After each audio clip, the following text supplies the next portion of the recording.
नमस्कार दोस्तों, स्वागत है आपका हमारे YouTube चैनल एग्ज़ाम फोबिया में।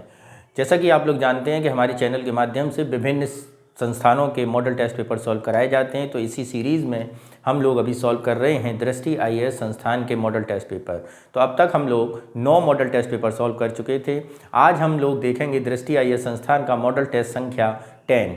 मित्रों, इसके अलावा भी शीघ्र ही हम लोग UPPCS मॉडल टेस्ट पेपर की सीरीज़ भी शुरू करने जा रहे हैं। तो आप हमारे चैनल से जुड़े रहिए और अपने कमेंट्स हमें ज़रूर भेजिए। और हमारे PDF को, इसके मॉडल टेस्ट पेपर के PDF को अगर आपको चाहिए तो वो आप हमारे डिस्क्रिप्शन बॉक्स में जाकर उसका लिंक दिया गया है, आप वहाँ से उसको लिंक से PDF डाउनलोड कर सकते हैं हमारे टेलीग्राम चैनल के माध्यम से। चलिए हम लोग देखते हैं आज का अपना अगला टेस्ट पेपर, जो है सामान्य अध्ययन टेस्ट संख्या 10।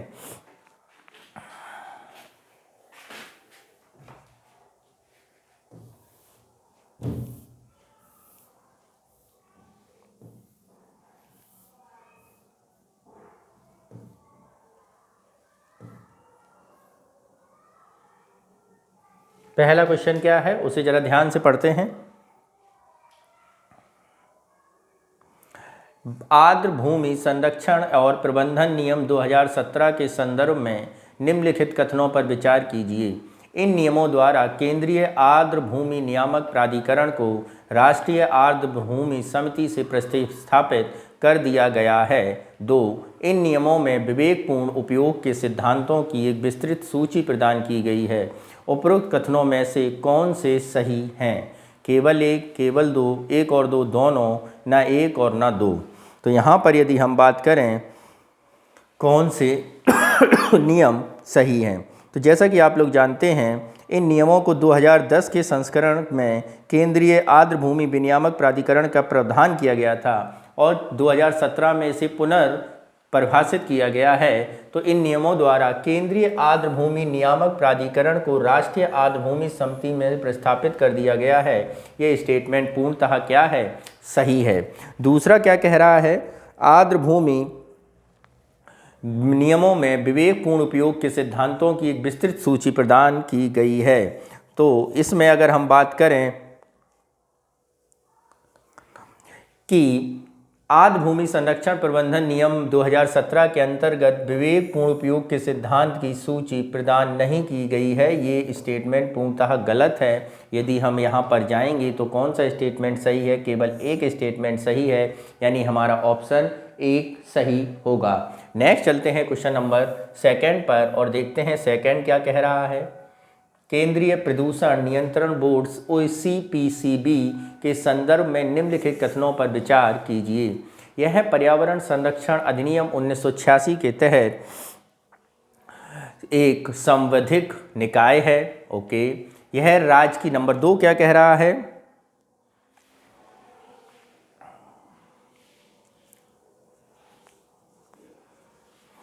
यह राज्य बोर्डों की गतिविधियों को समन्वित करता है तथा उनके मध्य विवादों का समाधान करता है। ओके, नंबर 3, इसकी अध्यक्षता पर्यावरण, वन और जलवायु मंत्रालय के केंद्रीय मंत्री द्वारा की जाती है।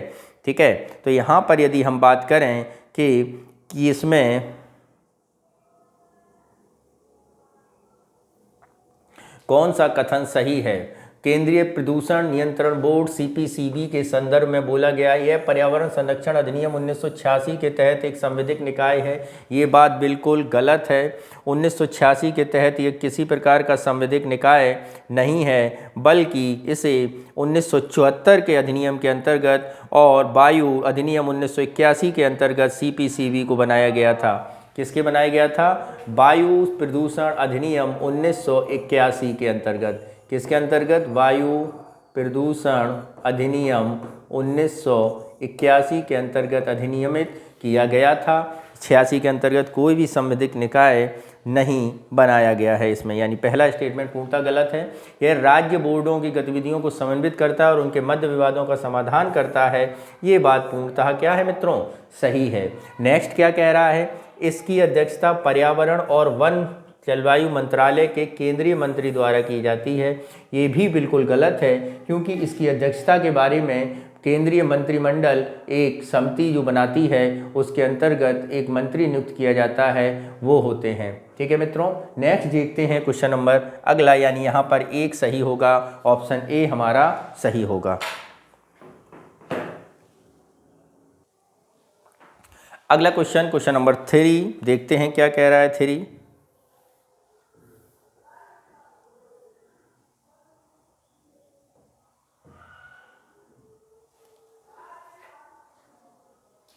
मानव पशु संघर्ष को कम करने से संबंधित पुनर्वास REHAB परियोजना के संदर्भ में निम्नलिखित कथनों पर विचार कीजिए। पहला, यह परियोजना खादी और ग्रामोद्योग आयोग KVIC की एक पहल है। 2, इसका उद्देश्य मानव बस्तियों में हाथियों के हमले को कम करने के लिए मधुमक्खियों के बक्सों की बाड़ लगाना है। नंबर देखते हैं इसमें कौन सा स्टेटमेंट सही है। तो क्या कह रहा है, मानव पशु संघर्ष को कम करने के लिए REHAB परियोजना के अंतर्गत निम्नलिखित विचार करना। यह परियोजना खादी और ग्रामोद्योग आयोग KVIC की एक पहल है, ये बात बिल्कुल सही है। इसका उद्देश्य मानव बस्तियों में हाथियों के हमले को कम करने के लिए मधुमक्खियों के बक्सों की बाड़ लगाना है, ये भी बात बिल्कुल सही है। और ये परियोजना जो शुरू की गई है वो कर्नाटक में मित्रों की गई है। कहाँ पर की गई है? कर्नाटक में पुनर्वास प्रयोग के अंतर्गत। कहाँ पर? कर्नाटक में ये परियोजना शुरू की गई है मित्रों, यानी यहाँ पर दोनों स्टेटमेंट सही हैं, आपका ऑप्शन सी सही होगा। नेक्स्ट चलते हैं क्वेश्चन नंबर 4 पर, और क्या कह रहा है 4 उसे समझते हैं। प्रतिकारात्मक पनारोपण विधि निधि CAF के संदर्भ में निम्नलिखित कथनों पर विचार कीजिए। पहला, नियमों के मुताबिक CAF का 50% धन राज्यों के बीच वितरित किया जाता है, जबकि 50% धन अब केंद्र अपने पास रखता है।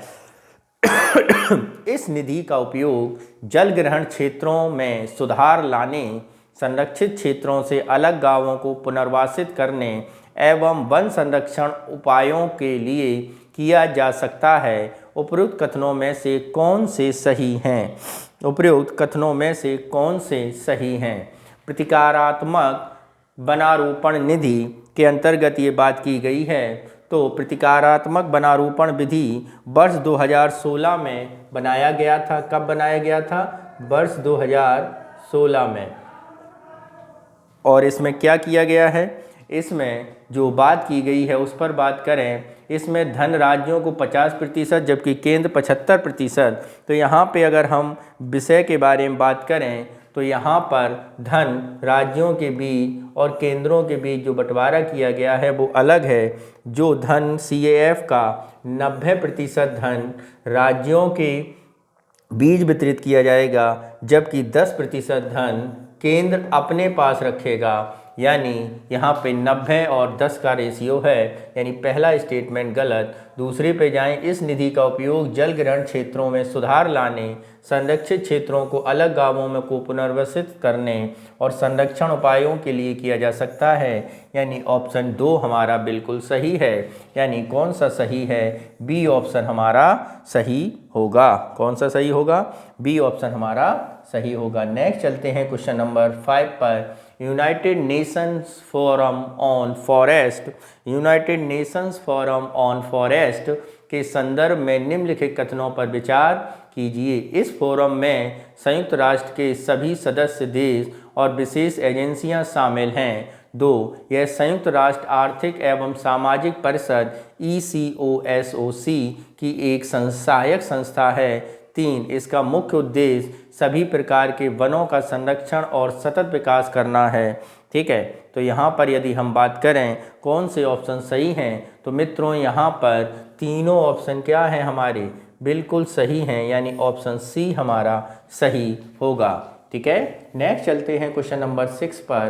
क्या कह रहा है 6 उसे समझते हैं। समुद्र खरपतवार, पुष्पों अथवा बीजों का उत्पादन नहीं करते। ओके, समुद्री घास संवहनीय पादप हैं जिनमें वास्तविक तना, मूल और पत्तियां होती हैं। समुद्री घास में जनन सामान्यतः बीजाणुओं के माध्यम से होता है। समुद्री खरपतवार को समुद्र का फेफड़ा, फुसफुस माना जाता है। उपरोक्त में से कितने कथन सही हैं? तो यहाँ पे यदि हम बात करें कितने कथन सही हैं, समुद्री खरपतवार पुष्पों अथवा बीजों का उत्पादन नहीं करते, ये बात बिल्कुल सही है। समुद्री घास संवहनीय पादप, वास्तविक तना और मूल पत्तियां होती हैं, ये भी बात सही है। सामान्यतः बीजाणुओं के माध्यम से होता है, ये बात निहायत ही गलत है, क्योंकि जनन बीजाणुओं की बजाय पुष्पों तथा बीजों की लैंगिक या अलैंगिक क्रियाओं के द्वारा होता है। चौथा अगर हम बात करें तो क्या कह रहा है, समुद्र खरपतवारों को समुद्र का फेफड़ा और फुसफुस नहीं माना जाता, ये भी बात बिल्कुल गलत है, यानी ऑप्शन बी हमारा सही होगा। दोनों सही हैं। नेक्स्ट चलते हैं क्वेश्चन नंबर 7 पर और देखते हैं 7 क्या कह रहा है।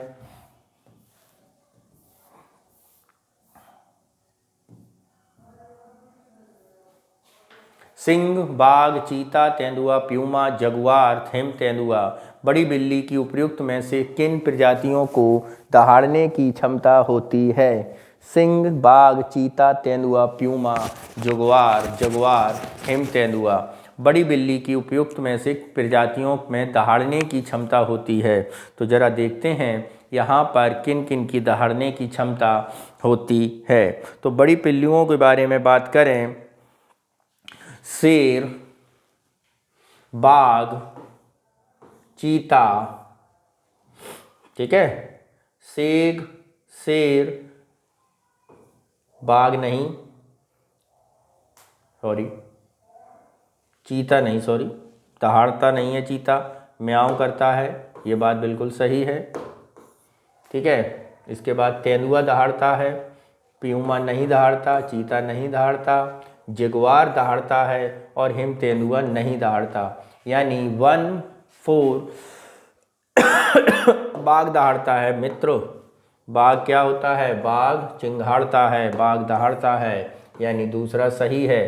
पहला, दूसरा, चौथा और छठवां, तो यहाँ पर यदि हम देखें तो ऑप्शन डी में ये तीनों मिल रहे हैं, ठीक है। नेक्स्ट चलते हैं क्वेश्चन नंबर 8 पर। क्या कह रहा है 8 समझते हैं। ध्रुवीय भालू, पोलर बियर केवल अंटार्कटिक क्षेत्र में पाए जाते हैं, अंटार्कटिका में नहीं। कथन 2, ध्रुवीय भालू उस समय अस्तित्व में आए जब उत्तरी तथा दक्षिणी ध्रुव हिमतन चादरों अथवा किसी भूभाग द्वारा एक दूसरे से संबद्ध नहीं थे। उपरोक्त कथनों के बारे में निम्नलिखित में से कौन सा एक सही है, इसके बारे में बताना है, ठीक है। कथन 1 और कथन 2 दोनों सही हैं। कथन 2 और कथन 1 की सही व्याख्या क्या है, ठीक है। तो यहाँ पर यदि हम बात करें कौन सा बात, यहाँ पे ध्रुवीय भालू, पोलर बियर केवल आर्कटिक क्षेत्र में पाए जाते हैं, अंटार्कटिका में नहीं, ये बात बिल्कुल सही है। ध्रुवीय भालू उस समय अस्तित्व में आए जब उत्तरी तथा दक्षिणी ध्रुव हिम चादरों अथवा किसी भूभाग के एक दूसरे से संबद्ध नहीं थे, ये भी बात बिल्कुल सही है, यानी ऑप्शन ए हमारा सही होगा, जिसमें दोनों बातें सही की गई हैं। नेक्स्ट चलते हैं क्वेश्चन नंबर 9 पर। क्या कह रहा है क्वेश्चन नंबर 9, उसे समझते हैं।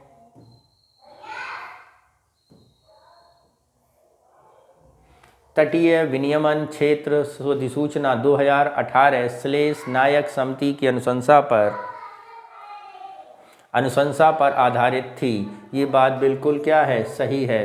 राष्ट्रीय तटीय क्षेत्र प्रबंधन प्राधिकरण NCZMA पर्यावरण, वन और जलवायु मंत्रालय द्वारा स्थापित की एक तदर्थ निकाय है, ये भी बात बिल्कुल सही है, ठीक है। तटीय विनियमन क्षेत्रों में समुद्र की खाड़ियाँ, नदियाँ, बैकवाटर, इसका विस्तार शामिल है और 91 में तटीय क्षेत्र विनियमन अधिसूचना के तहत तटीय विनियमन कोस्टल रेगुलेशन जोन्स CRZ के रूप में घोषित किया गया और श्लेष नायक की समिति में अध्यक्षता में एक समिति 2018 में बनाई गई थी, ये बात बिल्कुल सही है, यानी ऑप्शन सी हमारा बिल्कुल सही होगा, दोनों में ये सही है।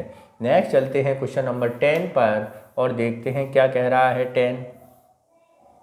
निम्नलिखित पर विचार कीजिए। वातावरण, अंटार्कटिका, बाह्य अंतरिक्ष अंतर्राष्ट्रीय जल क्षेत्र उपरोक्त में से कितने को आमतौर पर वैश्विक कॉमन्स के रूप में जाना जाता है? ग्लोबल कॉमन्स पृथ्वी के वे पारंपरिक क्षेत्र अथवा हिस्से होते हैं जो राष्ट्रीय अधिकार क्षेत्र से बाहर हैं, जिन तक सभी देशों की पहुंच है। वैश्विक कॉमन यानी ग्लोबल कॉमन्स क्या होते हैं? वो क्षेत्र होते हैं जो किसी भी देश के अधीन नहीं आते हैं, उनकी क्षेत्र से बाहर होते हैं और सभी कंट्रियों का, सभी देशों का उन पर अधिकार होता है, उसे वैश्विक कॉमन्स कहते हैं। तो मित्रों, ये चारों के चारों जो हैं वैश्विक कॉमन्स के तौर पर जाने जाते हैं, यानी ऑप्शन डी होगा। वैश्विक कॉमन्स के बारे में बात करें, किसी भी देश के क्षेत्र के अंतर्गत नहीं आते हैं, किसी भी देश के क्षेत्र के अंतर्गत नहीं आते हैं।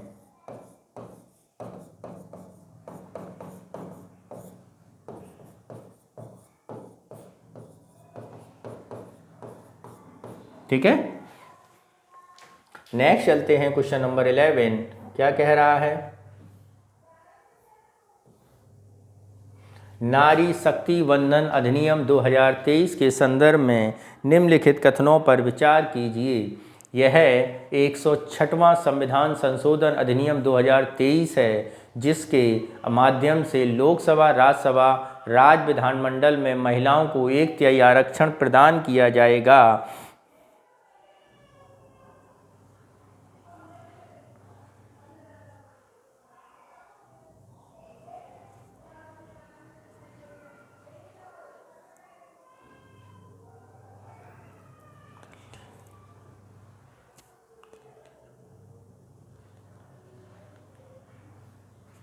ठीक है, इसमें अनुसूचित जाति जनजाति के लिए आरक्षित कुल सीटों के अंतर्गत महिलाओं के लिए 1/3 सीटें आरक्षण में शामिल की गई हैं। ठीक है, इसके बाद तीसरा स्टेटमेंट क्या कह रहा है? इसमें इस अधिनियम के प्रावधान लोकसभा विधानसभाओं के विघटन तक किसी भी प्रतिनिधित्व का प्रभावित नहीं करेंगे। 4, सनसेट क्लॉज महिलाओं के लिए आरक्षण को सीमित करता है और संसद किसी भी परिस्थिति में इसे बढ़ाने में असमर्थ है। तो यदि हम यहाँ पे बात करें नारी शक्ति बंधन अधिनियम 2023, जिसके माध्यम से लोकसभा, राज्यसभा और राज्य विधानमंडल में महिलाओं को 1/3 आरक्षण देने का प्रावधान है, तो राज्य विधानमंडल में नहीं, केवल दिल्ली में प्रावधान किया गया है। कहाँ पर किया गया है? दिल्ली में प्रावधान ये किया गया है। महिलाओं को 1/3 दिल्ली एनसीटी, राज्य विधानसभा और दिल्ली एनसीटी में ये प्रावधान किया गया है। लोकसभा और राज्यसभा में नहीं है। लोकसभा, राज्य विधानसभाओं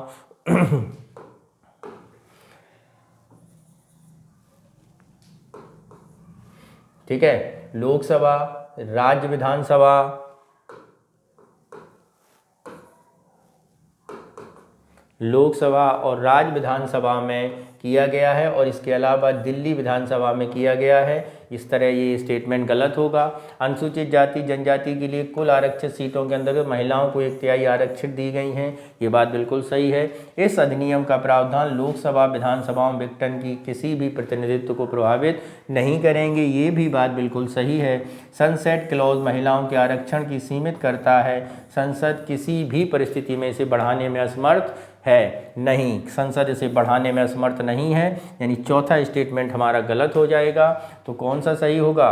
केवल 2 हमारे सही होंगे, 2 और 3। नेक्स्ट चलते हैं क्वेश्चन नंबर 12 पर और देखते हैं 12 क्या कह रहा है हमसे।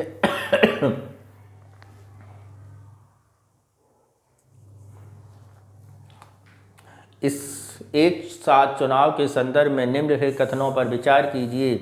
इसका उद्देश्य चुनावी व्यय को कम करना और प्रशासनिक दक्षता में सुधार करना है। भारत में पहले कभी एक साथ चुनाव नहीं हुआ। यह क्षेत्रीय और स्थानीय मुद्दों को बेहतर प्रतिनिधित्व में प्रदान करता है। ठीक है, तो इसका उद्देश्य चुनावी व्यय को कम करना और प्रशासनिक दक्षता में सुधार करना है, ये तो बात पूर्णतः सही है। भारत में पहले कभी एक साथ चुनाव नहीं हुआ, नहीं, भारत में पहले एक साथ चुनाव हुआ है, ये गलत हो जाएगा। यह क्षेत्रीय और स्थानीय मुद्दों को बेहतर प्रतिनिधित्व में सहायता, ये बात कह ही नहीं जा सकती, ये भी गलत होगा। यानी यहाँ पर स्टेटमेंट पहला ही हमारा सही होगा। यानी कि ऑप्शन ए हमारा क्या होगा, सही होगा। नेक्स्ट देखते हैं क्वेश्चन नंबर 13।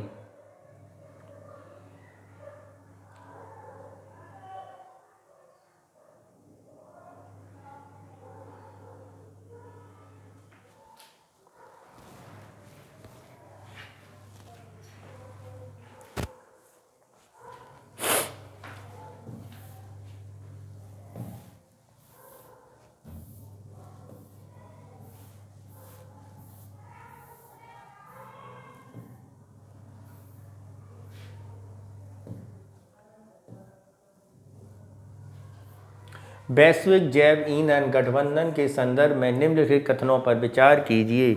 यह जैव ईंधन की उन्नति और व्यापक रूप से अपनाने के लिए वैश्विक सहयोग को बढ़ावा देने हेतु एक मंच प्रदान करेगा। 2, इसमें विकसित देशों द्वारा विकासशील देशों को प्रौद्योगिकी हस्तांतरण पर एक स्पष्ट समझौता शामिल किया गया है। 3, इसके सदस्य देश G20 के सदस्य हैं। इसमें G20 के सदस्य देशों के अतिरिक्त कोई भी अन्य देश शामिल नहीं है। उपरोक्त में से कितने कथन सही हैं? उपरोक्त में से कितने कथन सही हैं? तो यहाँ पर यदि हम बात करें वैश्विक जैव ईंधन के संबंध में, यह जैव ईंधन की उन्नति और व्यापक रूप से अपनाने के लिए वैश्विक सहयोग को बढ़ावा देने हेतु एक मंच प्रदान करेगा। ये बात पूर्णतः सत्य है। इसमें विकसित देशों द्वारा विकासशील देशों को प्रौद्योगिकी हस्तांतरण पर एक स्पष्ट समझौता शामिल किया गया है। तो यहाँ पर यदि हम बात करें विकसित देशों को अपनी तकनीक गोपनीयता की चिंता है, इसलिए संभावना है कि विकासशील देशों को विकसित देशों के प्रतिरोध का सामना करना पड़े और इसमें किसी प्रकार की प्रौद्योगिकी हस्तांतरण का स्पष्ट समझौता नहीं किया गया है। ठीक है, दूसरा बात करते हैं, इसके सदस्य देश G20 के सदस्य हैं। अगर इसके सदस्य देशों की बात करें तो G20 के सदस्य देशों तक सीमित नहीं है, इसके आगे भी है, यानी ये भी स्टेटमेंट गलत, केवल एक सही है, ऑप्शन ए हमारा सही होगा। नेक्स्ट चलते हैं क्वेश्चन नंबर 14 पर। क्या कह रहा है? निम्नलिखित में से कौन सा शहर फारस की खाड़ी से सीमा साझा नहीं करता है? निम्नलिखित में से कौन सा शहर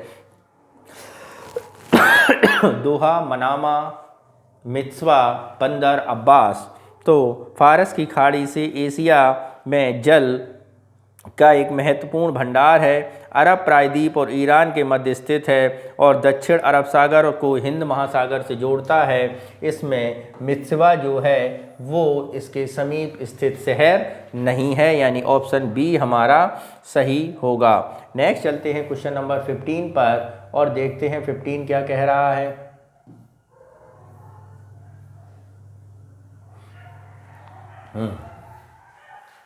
भारत आसियान संबंधों के संदर्भ में निम्नलिखित कथनों पर विचार करिए। आसियान में भारत की भागीदारी क्षेत्रीय एकीकरण और बहुपक्षवाद के प्रति उसकी व्यापक प्रतिबद्धता का एक घटक है। 2, आसियान भारत की एक्ट ईस्ट पॉलिसी और इंडो पैसिफिक विजन का केंद्र है एवं सुदूर पूर्व के लिए भारत के प्रवेश द्वारा एक रूप में कार्य करता है। हाल ही में दोनों ने इसे और अधिक व्यापार सुविधाजनक बनाने के लिए आसियान भारत वस्तु व्यापार समझौता AITIGA संपन्न किया है। ठीक है, तो यदि यहाँ पर हम बात करें इनमें से कौन सा कथन सही है?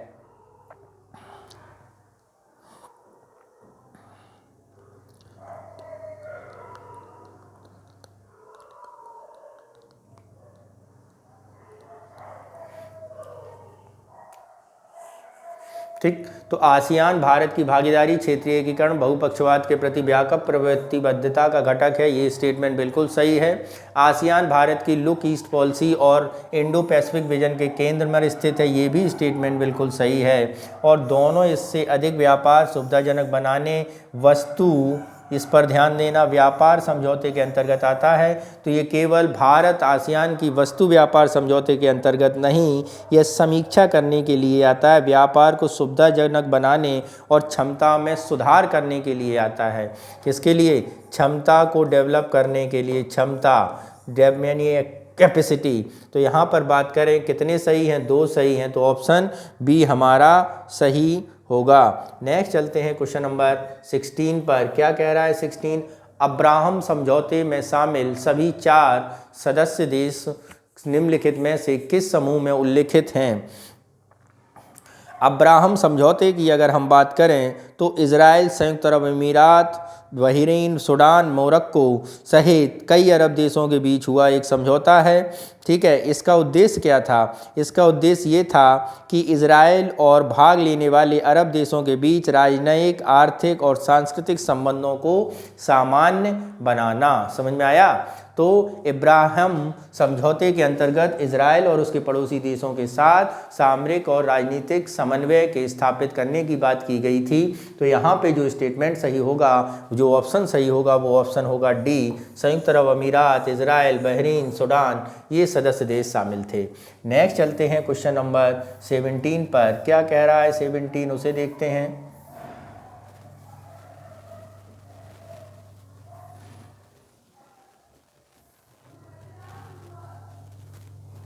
ब्रांड लाइन निम्नलिखित में से किससे संबंधित अवधारणा है? ब्रांड लाइन निम्नलिखित में से किससे संबंधित अवधारणा है? तो संबंधित अवधारणा है जलवायु क्षेत्र और कृषि उत्पादकता से, बी अंतर्राष्ट्रीय व्यापार और सीमा शुल्क अवरोध से, सी समृद्ध उत्तर और निर्धन दक्षिण के बीच आर्थिक असमानता से, और डी भू राजनयिक संघर्ष और सीमा विवाद से। तो किससे संबंधित है ये संबंधित है मित्रों सी से, समृद्ध उत्तर और निर्धन दक्षिण के बीच आर्थिक असमानता के लाइन को मिटाने के लिए औद्योगिकीकृत उत्तर और विकसित दक्षिण और के बीच आर्थिक सामाजिक भिन्नता को दर्शाने के लिए ब्रांड लाइन बनाई गई है। नेक्स्ट चलते हैं क्वेश्चन नंबर 18 पर। क्या कह रहा है उसे समझते हैं। भारत संयुक्त अरब अमीरात स्थानीय मुद्रा निपटान प्रणाली के संदर्भ में निम्नलिखित कथनों पर विचार कीजिए। यह पहला, यह निर्यातकों और आयातकों को अपनी अपनी घरेलू मुद्राओं में भुगतान करने में सक्षम बनाएगा तथा भारतीय रुपया और संयुक्त अरब अमीरात दिरहम विदेशी मुद्रा बाजार के विकास में सहायता प्रदान करेगा। तो ये स्टेटमेंट पूर्णतः सत्य है। इसमें सभी पूर्णतः परिवर्तनीय चालू खाता विनिमय और पूंजी खाता विनिमय शामिल है। तो यहाँ पर यदि हम बात करें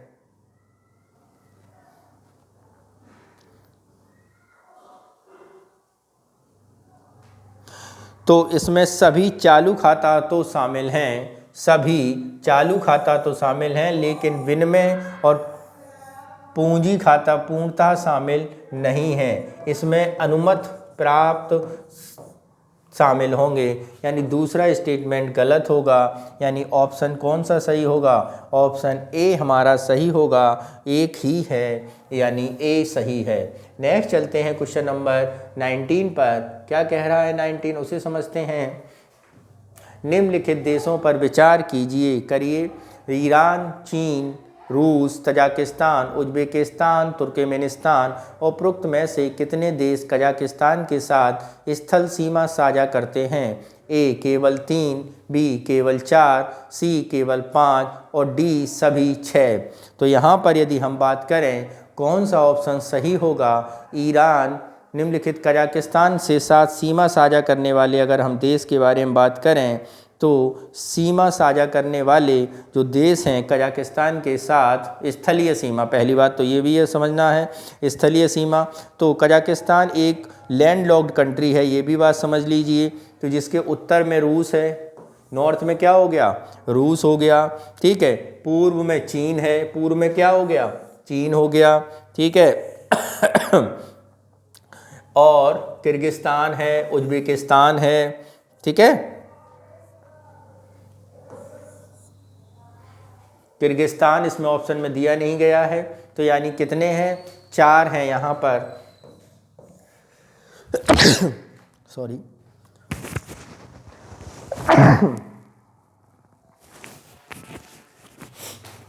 ठीक है, तो यहाँ पे ऑप्शन बी हमारा सही होगा। नेक्स्ट चलते हैं क्वेश्चन नंबर 20 पर। क्या कह रहा है 20, उसको समझते हैं।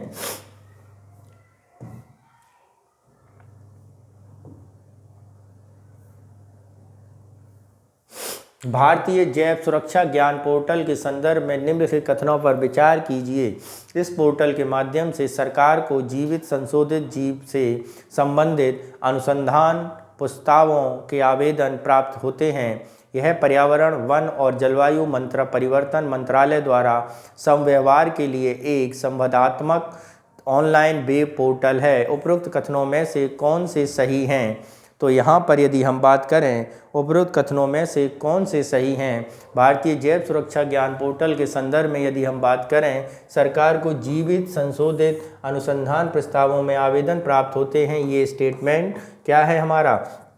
गलत है। सॉरी,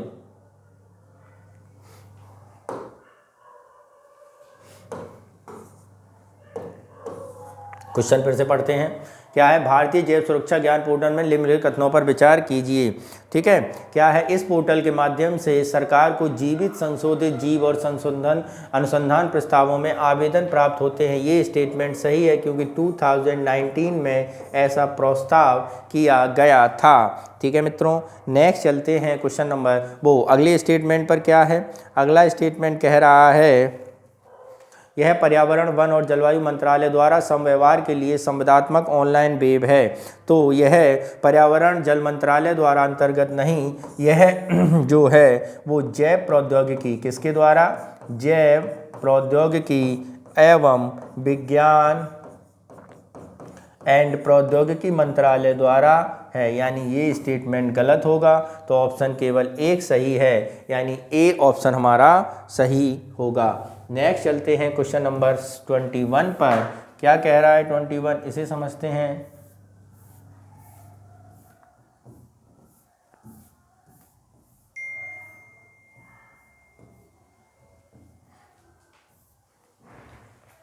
निम्नलिखित कथनों पर विचार कीजिए। जैव पूर्वेक्षण, बायो प्रोस्पेक्टिंग वाणिज्य में प्राकृतिक रूप में पाए जाने वाले आनुवांशिक या जैव रासायनिक सामग्री के दोहन करने की प्रथा है। ओके, जैव पूर्वेक्षण, बायो प्रोस्पेक्टिंग जैव विविधता पूर्वेक्षण के रूप में जाना जाता है। ये बायोडाइवर्सिटी छोटे अणुओं, बृहद अणुओं और जैव रासायनिक आनुवांशिक जानकारी और प्राकृतिक स्रोतों की खोज, जिन्हें कृषि, जलीय कृषि, जैव उपचार, सौंदर्य प्रसाधन, नैनो टेक्नोलॉजी के लिए व्यावसायिक रूप से प्रयोग किया जाता है। ठीक है, आनुवांशिक या जैव रासायनिक सामग्री के दोहन करने की प्रथा, ये बात बिल्कुल गलत है। ये जैव विविधता क्या है? जैव विविधता का एक रूप है। किसका है मित्रों? जैव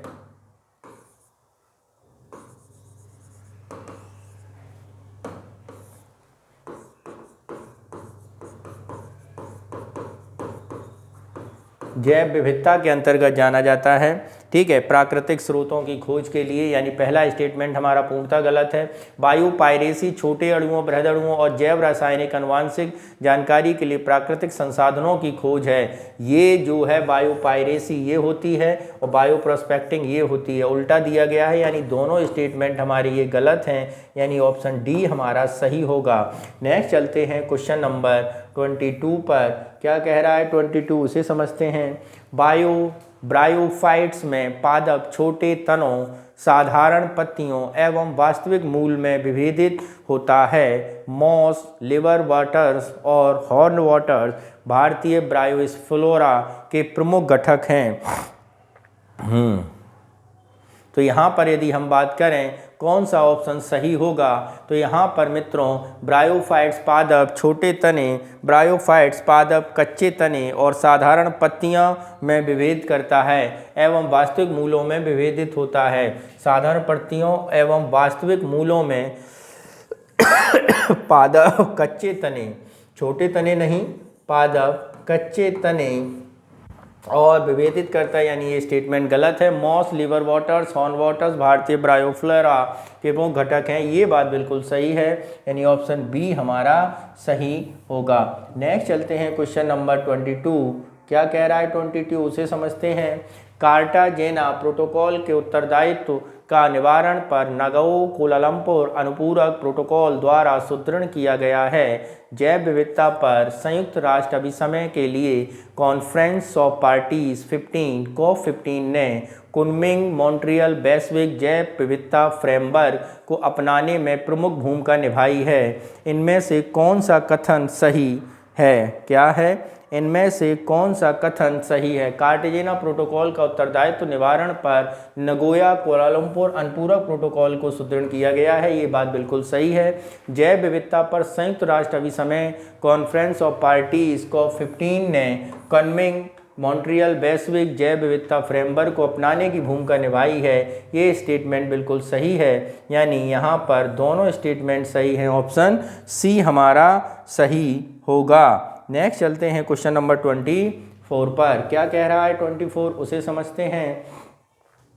चांग वॉन घोषणा निम्नलिखित में से किससे संबंधित है? मानव कल्याण और आर्द्रभूमि से, मानव पशु संघर्ष से, गंगा डॉल्फिन के संरक्षण से, या अपशिष्ट प्रबंधन से?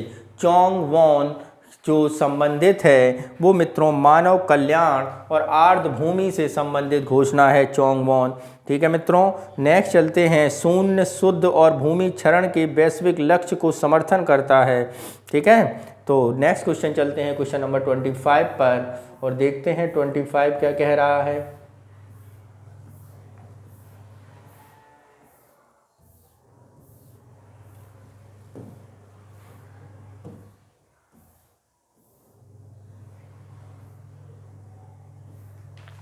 पर्यावरण प्रभाव आकलन EIA सर्वोत्तम रूप से निम्नलिखित में से किसको संदर्भित करता है? औद्योगिक गतिविधियों की आलोचना के लिए पर्यावरण कार्यकर्ताओं द्वारा तैयार की गई एक रिपोर्ट किसी प्रस्तावित परियोजना को शुरू करने से पहले उसके पर्यावरणीय प्रभावों का आकलन करने के लिए एक अध्ययन, पर्यावरण पर मानवीय गतिविधियों के किसी भी नकारात्मक परिणाम को रोकने की एक प्रक्रिया, और डी प्राकृतिक परिवेश पर विकास परियोजनाओं के वास्तविक प्रभाव को छिपाने की एक प्रक्रिया। तो जरा इसमें अगर हम बात करें, पर्यावरण प्रभाव आकलन EIA सर्वोत्तम रूप से प्रस्तावित है किसी प्रस्तावित परियोजना को शुरू करने से पहले एक पर्यावरणीय प्रभाव का आकलन करने के एक अध्ययन के रूप में, यानी ऑप्शन बी हमारा क्या होगा? सही होगा। नेक्स्ट चलते हैं क्वेश्चन नंबर 26 पर। क्या कह रहा है? रेडियो अपशिष्ट के संदर्भ में निम्नलिखित कथनों पर विचार कीजिए। रेडियोधर्मी अपशिष्ट सैन्य गतिविधियों और चिकित्सा अनुसंधान एवं उद्योग में लाभकारी प्रक्रिया द्वारा उत्पादित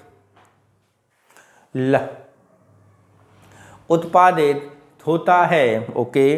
दूसरा, अल्फा कण ऋणावेशित हीलियम परमाणु होते हैं जबकि बीटा कण धनावेशित इलेक्ट्रॉन होते हैं। तो इसमें अल्फा कण के बारे में बिल्कुल गलत बात की गई है। अल्फा कण ऋणावेशित हीलियम परमाणु नहीं होते हैं, ये बिल्कुल गलत बात है, क्योंकि अल्फा कण धनावेशित हीलियम परमाणु होते हैं, नॉट ऋणावेशित। ठीक है, और बीटा कण जो हैं वो हमारे ऋणावेशित इलेक्ट्रॉन होते हैं। क्या होते हैं? ऋणावेशित इलेक्ट्रॉन। तो दूसरा स्टेटमेंट गलत, पहला सही, यानी ऑप्शन ए हमारा सही होगा। नेक्स्ट चलते हैं क्वेश्चन नंबर 27 पर। क्या कह रहा है? निम्नलिखित कथनों पर विचार कीजिए, करिए विचार और बताइए हमको भी। उद्योग से उत्सर्जित शोर को राज्य प्रदूषण नियंत्रण बोर्ड द्वारा विनियमित किया जाता है, बिल्कुल सही है। ध्वनि प्रदूषण को पर्यावरण संरक्षण अधिनियम 1986 के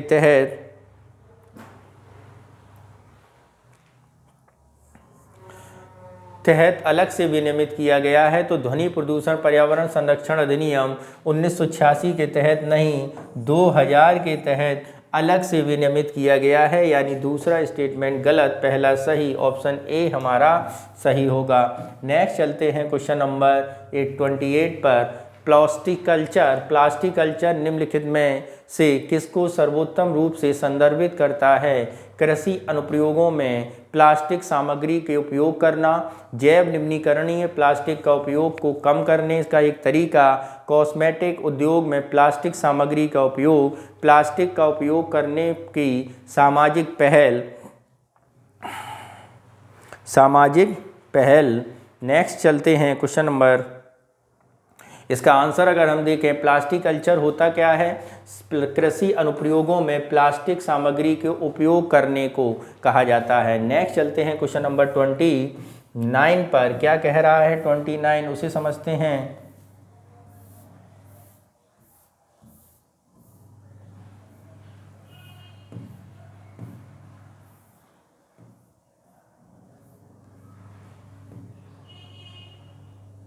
निम्नलिखित पर विचार कीजिए। चक्रवात, सूखा, बादल फटना, कीट हमला, पाला, शीतलहरें, आकाशीय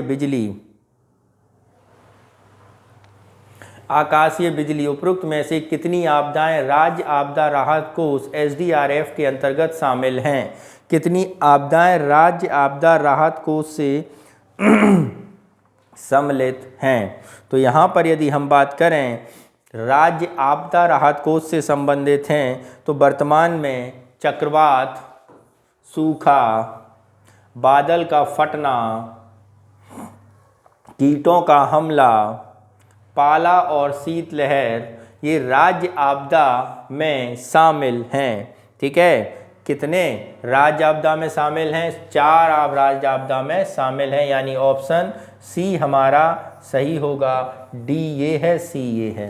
नेक्स्ट चलते हैं क्वेश्चन नंबर 30 पर, क्या कह रहा है 30 उसे समझते हैं। कास पठार के संदर्भ में निम्नलिखित कथनों पर विचार कीजिए। यह एक यूनेस्को प्राकृतिक धरोहर और एक नामित जैव विविधता तटस्थ स्थल है, तप्त स्थल है, हॉटस्पॉट है। ठीक है, ये ओके। नेक्स्ट है, यह आंध्र प्रदेश और कर्नाटक में विस्तृत है। तो कास पठार के बारे में यदि हम बात करें तो कास पठार जो है वो कर्नाटक और कर्नाटक और आंध्र प्रदेश में नहीं बल्कि पूर्वोत्तर भारत, बांग्लादेश, म्यांमार, दक्षिणी चीन के वन क्षेत्रों के अंतर्गत आता है, यानी ये नॉर्थ ईस्ट, म्यांमार, चीन के अंतर्गत आता है, यानी ये स्टेटमेंट गलत, पहला सही, ऑप्शन ए हमारा ऑप्शन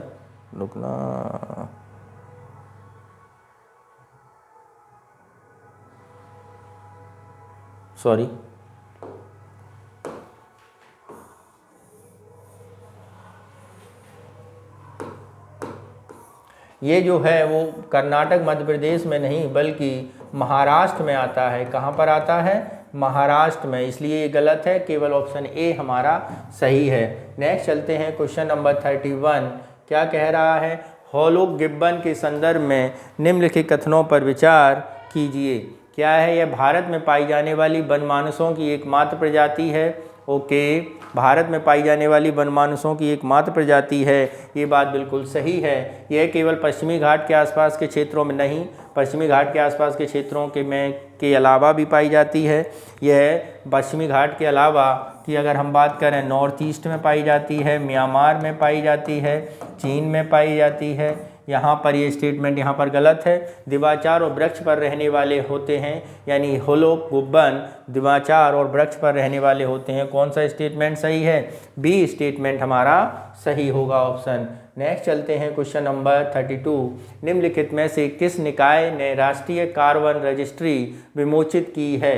राष्ट्रीय कार्बन रजिस्ट्री विमोचित किस निकाय ने की है? अगर इसमें हम बात करें तो पर्यावरण, वन और जलवायु परिवर्तन मंत्रालय, संयुक्त राष्ट्र विकास कार्यक्रम, बॉम्बे नेचुरल हिस्ट्री सोसाइटी या वर्ल्ड बैंक।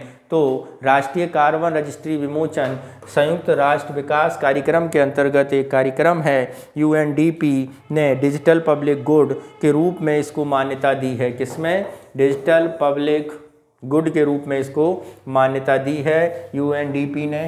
नेक्स्ट चलते हैं क्वेश्चन नंबर अपने 30,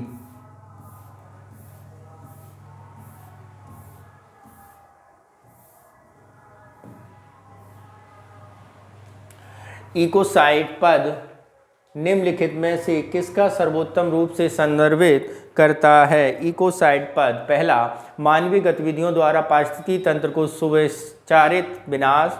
बी, पारिस्थितिकी तंत्र में प्रकृति विकृति के तत्पश्चात इसके संपोषण की प्राकृतिक प्रक्रिया। सी, पर्यावरणीय गिरावट में योगदान देने वाले आर्थिक कारकों का अध्ययन। डी, संकटग्रस्त प्रजातियों और उनके अधिवासों की विधिक सुरक्षा। तो यहाँ पर इकोसाइड के बारे में अगर हम बात करें तो मानवीय गतिविधियों और परिस्थिति तंत्र के अंतर्गत आता है। नेक्स्ट चलते हैं क्वेश्चन नंबर 34 पर। क्या कह रहा है 34? जलवायु परिवर्तन और समुद्र विज्ञान के संदर्भ में अटलांटिकीकरण शब्द का क्या अर्थ है? अटलांटिक महासागर में समुद्र की सतह के तापमान में वृद्धि। बी, अटलांटिक महासागर में हरिकेन और चक्रवात का निर्माण। सी, उत्तरी अटलांटिक क्षेत्र में अलवणीकरण की प्रक्रिया। सी, जिसके कारण समुद्री पारिस्थितिकी तंत्र में परिवर्तन होता है। डी, आर्कटिक महासागर की विशेषताओं को अटलांटिक महासागर के समान बनाने की एक घटना। तो यहाँ पर यदि हम बात करें तो यहाँ पर जलवायु परिवर्तन में समुद्र विज्ञान के संदर्भ में अटलांटिकीकरण शब्द का क्या अर्थ है? आर्कटिक महासागर की विशेषताओं को अटलांटिक महासागर के समान बनाने की एक घटना है 34 में। नेक्स्ट चलते हैं क्वेश्चन नंबर 35। क्या कह रहा है? निम्नलिखित युग्मों पर विचार कीजिए। राज्य महोत्सव आंध्र प्रदेश, मध्य प्रदेश, कर्नाटक, गोवा। तो यहाँ पर यदि हम बात करें कौन से ऑप्शन सही होंगे? खर्ची पूजा के बारे में बात करें तो खर्ची पूजा एक महत्वपूर्ण महोत्सव है जो कहाँ पे मनाया जाता है? जो मित्रों त्रिपुरा में मनाया जाता है। कहाँ पे मनाया जाता है? त्रिपुरा में मनाया जाता है खर्ची पूजा, जिसमें 14 देवताओं के त्योहार के रूप में इसे मनाते हैं। ठीक है। नेक्स्ट अगर हम बात करेंगे यहाँ पे अगले त्यौहार के बारे में, उगादि आंध्र प्रदेश का एक हिंदू महोत्सव है। उगादि बिल्कुल सही है, जिसमें हिंदू नववर्ष के रूप में इसे जाना जाता है। कारगा भारत में एक लोक महोत्सव है जो कर्नाटक में मनाया जाता है, ये भी बिल्कुल सही है। सिगमू मेला के बारे में बात करें, गोवा राज्य में मनाया जाने वाला एक महोत्सव है, यानी 1, 3 और 4, यानी 3 इसमें सही सुमेलित हैं। ठीक है। नेक्स्ट चलते हैं क्वेश्चन नंबर 36 पर। क्या कह रहा है 36? निम्नलिखित कथनों पर विचार कीजिए। वीरांगना दुर्गावती बाघ आरक्षित क्षेत्र उत्तर प्रदेश का 7वां बाघ आरक्षण क्षेत्र है। ये बात सही है या गलत, ये बताना है।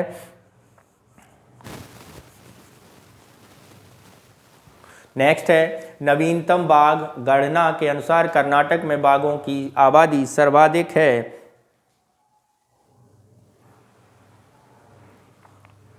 तो यदि हम बात करें वीरांगना दुर्गावती बाघ आरक्षित, ये आपका मध्य प्रदेश में है, उत्तर प्रदेश में नहीं। और भारत का अगर हम बात करें तो 54वां बाघ अभ्यारण्य है। और नवीनतम के अनुसार कर्नाटक में नहीं, मध्य प्रदेश में बाघों की संख्या सर्वाधिक हुई है, यानी पहला भी गलत, दूसरा भी गलत, यानी ऑप्शन डी हमारा सही होगा।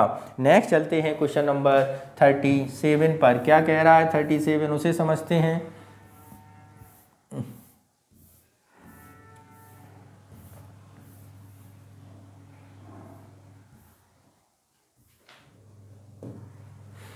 कोसी, गंडक, घाघरा, दामोदर, यमुना उपरोक्त में से कितनी नदियों का उद्गम भारत में नहीं है? इसमें अगर हम भारत में जो नदियां नहीं हैं उसके बारे में बात करें तो सूची में जो दी गई हैं उद्गम भारत में नहीं है। जैसे पहली नदी के बारे में बात करें तो ये तिब्बत से निकलती है। गंडक के बारे में करें तो ये भी तिब्बत से निकलती है। ठीक है। और यदि हम आगे घाघरा नदी के बारे में बात करें तो ये भी हमारी कहाँ से निकलती है? तिब्बत से निकलती है। ठीक है। केवल दामोदर और यमुना का जो है वही भारत में इनका है। तो 3 नदियां हैं, यानी ऑप्शन बी है, जिसमें 3 नदियां भारत से नहीं निकलती हैं। नेक्स्ट चलते हैं क्वेश्चन नंबर 38 पर। क्या है 38, इसे समझते हैं। निम्नलिखित कथनों पर विचार कीजिए। क्या है विचार? विश्व में फास्फोरस का सबसे निक्षेप मोरक्को पश्चिमी सहारा क्षेत्र में है। ये बात बिल्कुल सही है। भारत के गोंडवाना क्षेत्र में फास्फोरस के पर्याप्त निक्षेप हैं। भारत के गोंडवाना क्षेत्र में भारत में विश्व का फास्फोरस का सबसे बड़ा आयातक है। यहाँ पर फास्फोरस कहीं नहीं पाया जाता, यानी दूसरा स्टेटमेंट गलत है। एक सही दो गलत, सी ऑप्शन सही होगा। नेक्स्ट चलते हैं क्वेश्चन नंबर 39 पर। क्या कह रहा है 39? संयुक्त राष्ट्र को एशियाई प्रीमियम का सर्वोत्तम वर्णन कौन करता है? एशियाई प्रीमियम का यह संयुक्त राज्य अमेरिका द्वारा दक्षिण एशियाई देशों को कम सीमा शुल्क में भुगतान का एक लाभ है। 2, यह पेट्रोलियम निर्यातकों देशों के संगठन ओपेक द्वारा एशियाई देशों पेट्रोलियम विक्रय के समय वसूला जाने वाला अतिरिक्त शुल्क है। सी, यह नवीकरणीय ऊर्जा की ओर बढ़ने के प्रयासों के लिए एशियाई देशों को दिया जाने वाला अतिरिक्त कार्बन क्रेडिट है। और डी, यह दक्षिण एशियाई देशों के उत्पादों और आयातों के रूप में यूरोपीय देशों से लिया जाने वाला अतिरिक्त शुल्क है। तो यहाँ पर यदि हम एशियाई प्रीमियम के बारे में बात करें, पेट्रोलियम निर्यातक देश संगठनों के द्वारा एशियाई देशों को पेट्रोलियम विक्रय के समय वसूला जाने वाला अतिरिक्त शुल्क है, यानी ऑप्शन बी हमारा बिल्कुल सही होगा। नेक्स्ट चलते हैं क्वेश्चन नंबर 40 पर। क्या कह रहा है 40, उसे समझते हैं। राष्ट्रीय तकनीकी वस्त्र मिशन के संदर्भ में निम्नलिखित कथनों पर विचार कीजिए। करिए विचार और हमें भी बताइए। यह विज्ञान और प्रौद्योगिकी मंत्रालय की पहल है। यह विज्ञान और प्रौद्योगिकी मंत्रालय की पहल है। तो यहाँ पर यदि हम बात करें, यह ना विज्ञान प्रौद्योगिकी मंत्रालय की पहल है, ये वस्त्र मंत्रालय की पहल है। पहला स्टेटमेंट क्या हो गया हमारा? गलत हो गया। यह पहल की कार्यान्वयन अवधि 4 वर्ष है, ये बात बिल्कुल सही है। इस मिशन को मेक इन इंडिया पहल के योग से प्रदान करता है, ये भी बात सही है, यानी ऑप्शन 2 हमारा सही होगा। 2 स्टेटमेंट सही हैं। नेक्स्ट चलते हैं क्वेश्चन नंबर 41 पर। क्या कह रहा है 41, उसे समझते हैं। यह निम्नलिखित में से कौन सा विकल्प ग्रेसम के नियम का सर्वोत्तम वर्णन करता है? ग्रेसम के नियम का सर्वोत्तम वर्णन करता है।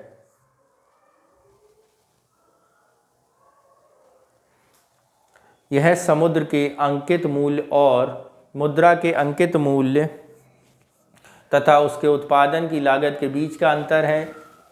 बी, यह उस स्थिति को संदर्भित करता है जिसमें एक नियत विनिमय दर प्रणाली में अतिस्फीति वाली मुद्रा को अति मूल्यांकित अंतर्राष्ट्रीय मुद्रा के रूप में बदल दिया जाता है। और सी, यह उस स्थिति को संदर्भित करता है जब अंतर्राष्ट्रीय व्यापार बाजार में अस्थायी विनिमय दर को पर मुद्रा का अधिमूल्यन किया जाता है। और डी, यह किसी मुद्रा के वास्तविक मूल्य और मुद्रा के बढ़े मूल्य का हुए मूल्य का अनुपात है। तो ग्रेसम के नियम की अगर हम बात करें तो यह उस स्थिति को संदर्भित करता है जिसमें नियत विनिमय दर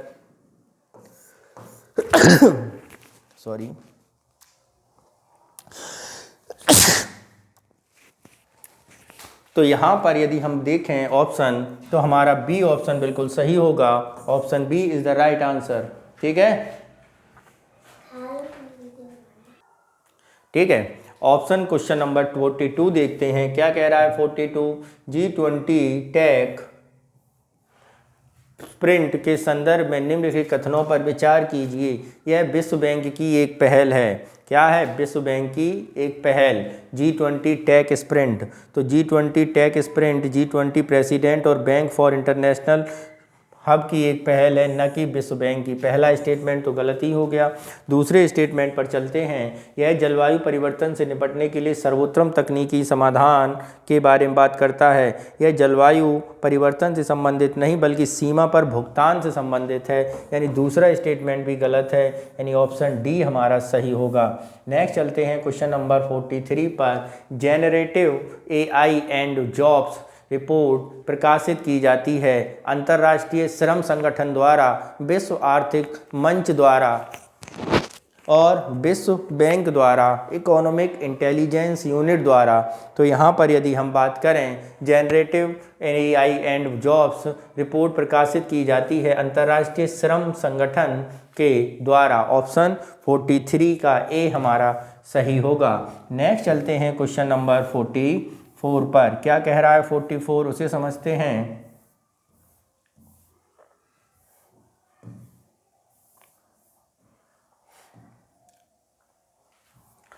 निम्न पर विचार कीजिए। खुला बाजार बिक्री योजना, मानसून परिवर्तनशीलता, न्यूनतम समर्थन मूल्य नीति, विनिमय दर और उतार चढ़ाव, कीटों एवं रोगों का प्रकोप। तो यहाँ पे बताना है भारत में कितने कारक खाद्य मुद्रास्फीति को प्रभावित करते हैं। तो भारत में ये सभी कारक मुद्रास्फीति को प्रभावित करते हैं, यानी ऑप्शन 5 हमारा डी सही हो जाएगा। नेक्स्ट चलते हैं क्वेश्चन नंबर 45 पर। क्या कह रहा है 45, उसे समझते हैं। एक्वायर्ड इम्यूनोडिफिशियंसी सिंड्रोम एड्स के संदर्भ में निम्नलिखित कथनों पर विचार कीजिए। यह ह्यूमन इम्यूनोडिफिशियंसी वायरस HIV के कारण होता है, जो समय के साथ प्रतिरक्षा प्रणाली को कमज़ोर कर देता है। Anti retroviral therapy ART AIDS के लिए एक चिकित्सा उपचार है जो शरीर में HIV की अप्राकृतिक प्रतिकृति को प्रभावी ढंग से उपचारित कर सकती है। एड्स का उपचार आसानी से उपलब्ध है और वैश्विक स्तर पर HIV महामारी में गिरावट आई है। तो यहाँ पर यदि हम बात करें कौन सा ऑप्शन सही होगा, तो यहाँ पर यदि हम बात करें कौन से ऑप्शन सही होंगे, तो बात करते हैं पहले स्टेटमेंट के बारे में। ह्यूमन डिफिशियंसी के कारण होता है प्रतिरक्षा प्रणाली, पहला ऑप्शन सही है।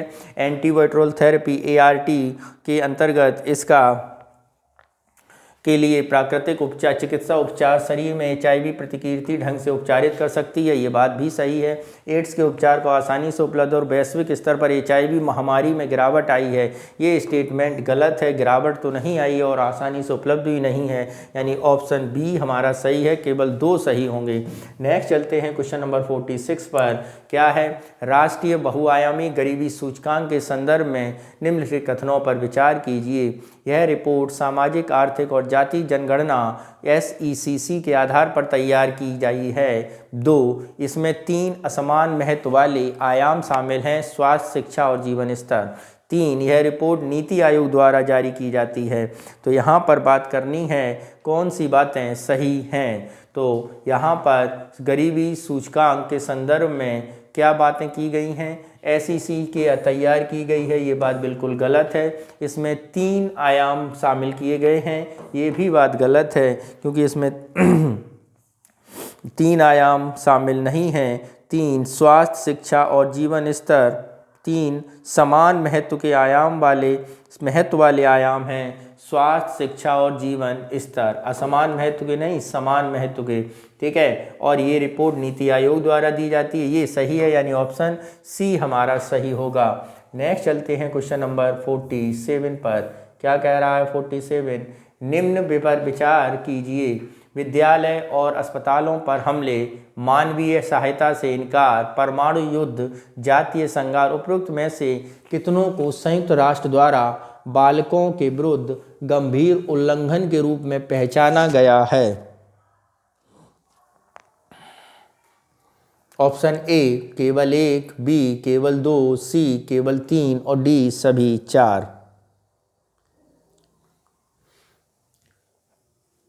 उपरोक्त में से कितनों को संयुक्त राष्ट्र द्वारा बालकों के विरुद्ध गंभीर उल्लंघन के रूप में पहचाना गया है। तो यहाँ पर यदि हम बात करें गंभीर उल्लंघन, बालकों के अधिकारों के उल्लंघन के रूप में पहचाना गया है, उस पर विचार करें।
विद्यालयों और अस्पतालों पर हमले, जातीय संघार, मानवीय सहायता से इनकार, परमाणु युद्ध, जातीय संघार और मानवीय सहायता से इनकार, इनको संयुक्त, इसके अतिरिक्त प्लस 6 और हैं जिन्हें संयुक्त राष्ट्र ने गंभीर उल्लंघन के रूप में पहचाना है। यानी यहाँ पे ऑप्शन बी हमारा सही होगा। कौन सा सही होगा? बी हमारा सही होगा। नेक्स्ट चलते हैं question number 48। Adopt a heritage program के संदर्भ में निम्नलिखित कथनों पर विचार कीजिए। इसे पर्यटन मंत्रालय द्वारा संस्कृति मंत्रालय और भारतीय पुरातत्व सर्वेक्षण के सहयोग से विमोचित किया गया है। ये बात बिल्कुल सही है। ठीक है, नेक्स्ट क्या है? स्थलों स्मारकों को केवल निजी और सार्वजनिक क्षेत्र की कंपनियों द्वारा गोद लिया जा सकता है।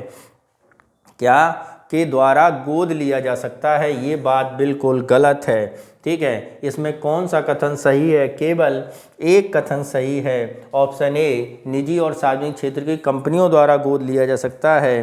तो विरासत पर्यटक स्थलों को विकसित करने के लिए सार्वजनिक क्षेत्र की कंपनियां निजी क्षेत्र के फर्मों के साथ साथ व्यक्ति और संस्थाएं भी ले सकती हैं। यहाँ पर कोई व्यक्ति और संस्था भी ले सकती है। ये दोनों बातें हैं यहाँ पर, केवल यही नहीं है। नेक्स्ट चलते हैं क्वेश्चन नंबर 49। शांति निकेतन के संदर्भ में निम्नलिखित पर विचार कीजिए। करिए विचार। ध्यान के लिए अनुकूल वातावरण के कारण रविन्द्रनाथ टैगोर इसका नाम परिवर्तित किया गया था। रविन्द्रनाथ टैगोर द्वारा इसका नाम परिवर्तित किया गया था। यह विश्व भारती विश्वविद्यालय के रूप में विकसित हुआ। यह पाठशाला प्रणाली पर आधारित है। तो शांति निकेतन जो पश्चिम बंगाल की बीरभूम जिले पे है, यूनेस्को ने विश्व धरोहर सूची में शामिल किया गया है। शांति निकेतन की स्थापना देवेंद्रनाथ टैगोर ने की थी।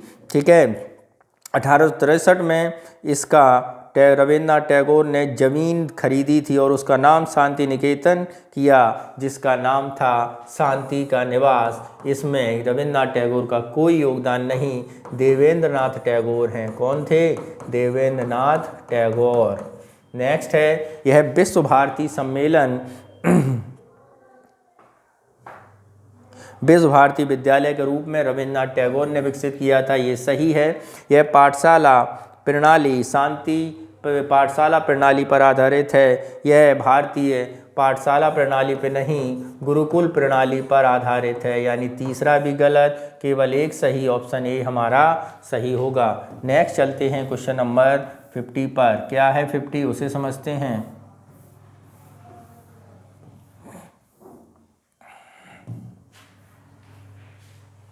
परमाणु बम के संदर्भ में निम्नलिखित कथनों पर विचार कीजिए। परमाणु बम का पहला सफल परीक्षण प्रथम विश्व युद्ध के दौरान हुआ था।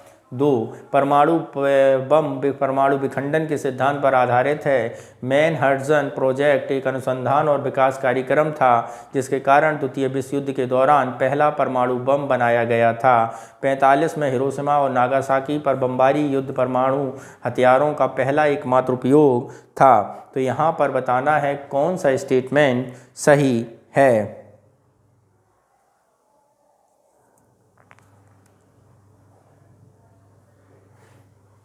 तो परमाणु बम का पहला सफल परीक्षण प्रथम विश्व युद्ध के दौरान नहीं, सेकेंड विश्व युद्ध के दौरान हुआ था। पहला दूसरा स्टेटमेंट गलत हो गया। विखंडन के सिद्धांत पर कार्य करता है। मैनहट्टन प्रोजेक्ट अनुसंधान विकास कार्यक्रम के तहत किया गया था, ये भी सही है। 1945 में हिरोशिमा और नागासाकी पर बमबारी युद्ध हथियारों का एकमात्र उपयोग था, ये भी बात सही है। यानी यहाँ पर 3 ऑप्शन सही हैं। ऑप्शन सी हमारा सही उत्तर होगा। नेक्स्ट चलते हैं क्वेश्चन नंबर 51 पर। क्या कह रहा है? महासागरीय धाराएं और संबंधित देश हैं। महासागरीय धाराएं और संबंधित देश। अगुलहास की धारा कहाँ पर है, इसके बारे में बताना है। तो अगुलहास की धारा दक्षिण अफ्रीका में है, ये बात बिल्कुल सही है। हम्बोल्ट की धारा के बारे में बात करें तो ये आपकी हम्बोल्ट की धारा चिली, पेरू और इक्वाडोर के अंतर्गत आती है, ये भी सही है। बेगुलहारा की धारा के बारे में बात करें तो ये आपकी किसके अंतर्गत आती है? ये नामीबिया और अंगोलिया के अंतर्गत आती है। किसके? नामीबिया और अंगोला। ठीक है, यानी ये सुमेलित नहीं है। नॉर्वेजियन की धारा नॉर्वे के अंतर्गत आती है। कितने सुमेलित हैं? 3 सुमेलित हैं। सी ऑप्शन हमारा सही है। नेक्स्ट चलते हैं क्वेश्चन नंबर 52। प्रवाल भित्तियों के संदर्भ में निम्नलिखित कथनों पर विचार कीजिए। करिए विचार। प्रवाल प्रकाश संश्लेषण द्वारा अपने लिए भोजन का निर्माण करते हैं। जूजेंथिली प्रवाल को उनके आकर्षण रंग प्रदान करता है। प्रवाल भित्तियों के निर्माण के लिए क्या रंग प्रदान करता है? प्रवाल भित्तियों के निर्माण के लिए ऊष्मीय तापमान तथा हल्के अम्लीकरण की आवश्यकता होती है। उपरोक्त में से कितने कथन सही हैं? उपरोक्त में से कितने कथन सही हैं ये बताना है। तो यहाँ पर यदि हम बात करें, प्रवाल प्रकाश संश्लेषण द्वारा अपने लिए भोजन का निर्माण करते हैं, ये निहायत ही गलत है। प्रवाल सहजीविता के अंतर्गत अपना भोजन बनाते हैं, न कि प्रकाश संश्लेषण के अंतर्गत। सहजीविता के अंतर्गत अपने भोजन के लिए निर्माण करते हैं। प्रकाश संश्लेषण जूजेंथिल प्रवाल आकर्षक रंग प्रदान करता है, बिल्कुल सही है। जूजेंथिली प्रवाल को वाइट कलर प्रदान करता है। प्रवाल भित्तियों के निर्माण के लिए ऊष्मीय तापमान के साथ हल्के अम्लीकरण की आवश्यकता नहीं होती है, ये बात भी क्या है? गलत है। गर्म महासागरीय धाराएं हो जाता है जिससे प्रवाल भित्तियाँ समाप्त होती हैं, यानी केवल एक सही है। ऑप्शन ए हमारा सही होगा। नेक्स्ट चलते हैं क्वेश्चन नंबर 53 पर। क्या कह रहा है? भूमध्य सागरीय जलवायु के संदर्भ में निम्नलिखित कथनों पर विचार कीजिए। इसकी विशेषता शुष्क एवं ग्रीष्म काल में वर्षा एवं शीत ऋतुएं हैं, ये बात बिल्कुल सही है। यह केवल दक्षिण यूरोप और अफ्रीका में ही उपलब्ध है, ये बात गलत है। यह दक्षिण यूरोप और उत्तरी अमेरिका में ही उपलब्ध है, ऐसी बात नहीं है। ये दक्षिणी कैलिफोर्निया, पश्चिमी यूरोप, दक्षिण अफ्रीका, दक्षिण पश्चिम अफ्रीका, दक्षिण अफ्रीका, यानी ऑप्शन ए हमारा सही होगा। नेक्स्ट चलते हैं क्वेश्चन नंबर 54। निम्नलिखित में से कौन राजधानी शहर कर्क रेखा पर सर्वाधिक दूरी पर स्थित है? तो ऑप्शन ए गांधीनगर भोपाल, रायपुर कोलकाता, आइजोल और अगरतला भोपाल और कोलकाता। तो भारत के 8 राज्य कर्क रेखा पर स्थित हैं, ये तो हम लोग जानते ही हैं। और सबसे दूर की सर्वाधिक दूर जो राज्य की राजधानियां हैं वो रायपुर और कोलकाता हैं, जो सर्वाधिक दूरी पर हैं, ठीक है। और सर्वाधिक निकट अगर हम बात करें, निकटतम की बात करें, यहाँ पे निकटतम और देख लीजिए मित्रों, निकटतम भी पूछा जाता है तो भोपाल है निकटतम, गांधीनगर है निकटतम, ठीक है। कौन सा? गांधीनगर है निकटतम। रांची और अगरतला है निकटतम। कौन सा? रांची, अगरतला और आपका आइजोल, ठीक है। नेक्स्ट चलते हैं क्वेश्चन नंबर 55 पर। क्या है? निम्नलिखित में से कौन सा दक्षिण और उत्तर तक पर्वतों का सही क्रम है? कौन सा दक्षिण और उत्तर तक पर्वतों का सही क्रम है? दक्षिण से उत्तर जाना है, शिवालिक, पीरपंजाल, जास्कर, लद्दाख। शिवालिक, पीरपंजाल, लद्दाख और जास्कर। पीरपंजाल, शिवालिक, जास्कर। पीरपंजाल, शिवालिक, लद्दाख और जास्कर। तो ऑप्शन ये सही है, क्योंकि यही उत्तर दक्षिण से उत्तर जाएगा। नेक्स्ट चलते हैं क्वेश्चन नंबर 56 पर। क्या कह रहा है 56? चंबल नदी के संदर्भ में निम्नलिखित कथनों पर विचार कीजिए। यह अरावली पहाड़ियों से उद्गमित होती है तथा मध्य प्रदेश और उत्तर प्रदेश की सीमा के पास गंगा नदी में मिल जाती है। नदी के खड्ड भूमि का विस्तार आज भी जारी है, ठीक है। भारत का राष्ट्रीय जल जीव गंगा डॉल्फिन इसी नदी में पाई जाती है। तो यहाँ पर यदि हम बात करें कितने कथन सही हैं, यह अरावली पहाड़ियों से उद्गमित होती है और मध्य और उत्तर प्रदेश की सीमा के पास गंगा नदी में मिल जाती है। तो भैया गंगा में नहीं मिलती है, यमुना में मिलती है, ये स्टेटमेंट तो पूर्णतः क्या हो गया? गलत हो गया।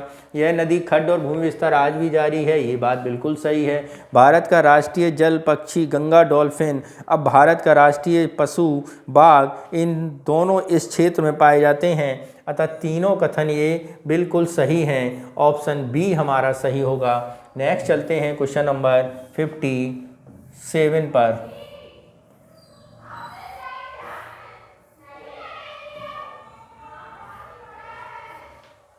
वंशधारा, शैत्रुंजी, पेन्नार, ब्रह्माणी, मांडवी, पेरियार, उपरोक्त में से कितनी नदियां अरब सागर में गिरती हैं? उपरोक्त में से कितनी नदियां अरब सागर में गिरती हैं? तो यहाँ पर यदि हम बात करें अरब सागर की ओर गिरने वाली नदियों के बारे में, तो शेत्रुंजी अरब सागर में गिरती है, मांडवी अरब सागर में गिरती है, ठीक है, पेरियार अरब सागर में गिरती है, ठीक। ये 3 नदियां आपकी अरब सागर में गिरती हैं। पेन्नार नहीं गिरती है ना, पेन्नार नहीं गिरती है।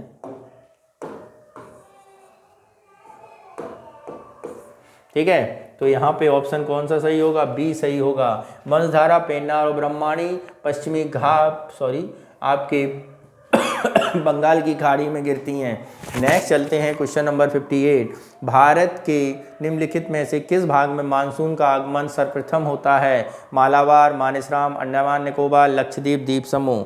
तो भारत में सबसे पहले मानसून कहाँ पर आता है?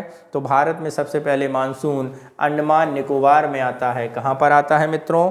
अंडमान निकोबार में, बंगाल की खाड़ी में मई माह में दक्षिण पश्चिमी मानसून प्रवेश कर जाता है। ठीक है, नेक्स्ट चलते हैं क्वेश्चन नंबर 59 पर।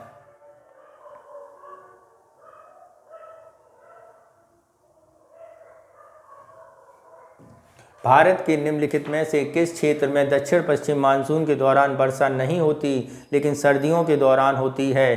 कोरोमंडल तट, बुंदेल तट, खंड का पठार, रायलसीमा क्षेत्र। तो भारत में जो वर्षा होती है सर्दियों में वो होती है कोरोमंडल तट पर। कहाँ पर होती है? कोरोमंडल तट पर। ठीक है, नेक्स्ट चलते हैं क्वेश्चन नंबर 60 पर। क्या कह रहा है 60, उसे समझते हैं। निम्नलिखित घास स्थल को बताइए। कौन सा घास स्थल कहाँ पर है? तो ये दिए गए हैं, आपको बताना है कि कौन सा इसमें सही सुमेलित है। पंपास अर्जेंटीना में है, बेल्ट नाइजीरिया में नहीं, ये होता है दक्षिण अफ्रीका में। लानोस के बारे में बात करें तो वेनेजुएला और केन्या में, वेनेजुएला और आपका कहाँ पे होता है? कोलंबिया में होता है। ठीक है, और उसके बाद होलन बोइजर, जो ये घास का मैदान है होलन बोइजर, ये आपका चीन और मंगोलिया में होता है। ये बात बिल्कुल सही है। तो एक ही सुमेलित नहीं है, 3 सुमेलित हैं। तो ऑप्शन कौन सा सही होगा? सी ऑप्शन हमारा सही होगा। ठीक है, नेक्स्ट चलते हैं क्वेश्चन नंबर 61 पर। क्या कह रहा है? ओंकोवा डेल्टा किस देश में स्थित है? तंजानिया, युगांडा, बोत्सवाना, कांगो लोकतांत्रिक। तो अंतर्देशीय डेल्टा है और जो बोत्सवाना में स्थित है। कहाँ पर है? बोत्सवाना में स्थित है। नेक्स्ट चलते हैं क्वेश्चन नंबर 62 पर। क्या है 62, उसे समझते हैं।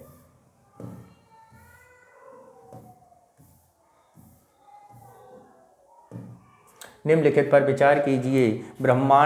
ब्रह्मांडीय विकिरण ग्रही पिंडों के साथ इसकी अंतःक्रिया, ज्वालामुखी प्रस्फोटन, अंतर तारकीय धूल कणों में क्रमिक संचय, उपरोक्त घटनाओं में से कितने उन्हें पृथ्वी की उत्पत्ति और विकास में योगदान दिया है? तो यदि हम बात करें कितनों ने दिया है, तो ब्रह्मांडीय विकिरण, ज्वालामुखी प्रस्फोटन, अंतर तारकीय धूल के कण, इन तीनों ने दिया है पृथ्वी के निर्माण में। ऑप्शन सी हमारा सही है। नेक्स्ट चलते हैं क्वेश्चन नंबर 63। अपक्षय और अपरदन से महत्वपूर्ण भूवैज्ञानिक प्रक्रियाएं हैं जो पृथ्वी की सतह को आकार लेती हैं। निम्नलिखित में से कौन से कथन लक्ष्य अपक्षय और अपरदन के बीच अंतर को सर्वोत्तम वर्णन करता है? अपक्षय चट्टानों का भौतिक विघटन है, जबकि क्षरण में चट्टानी खनिजों का रासायनिक परिवर्तनशील शामिल है।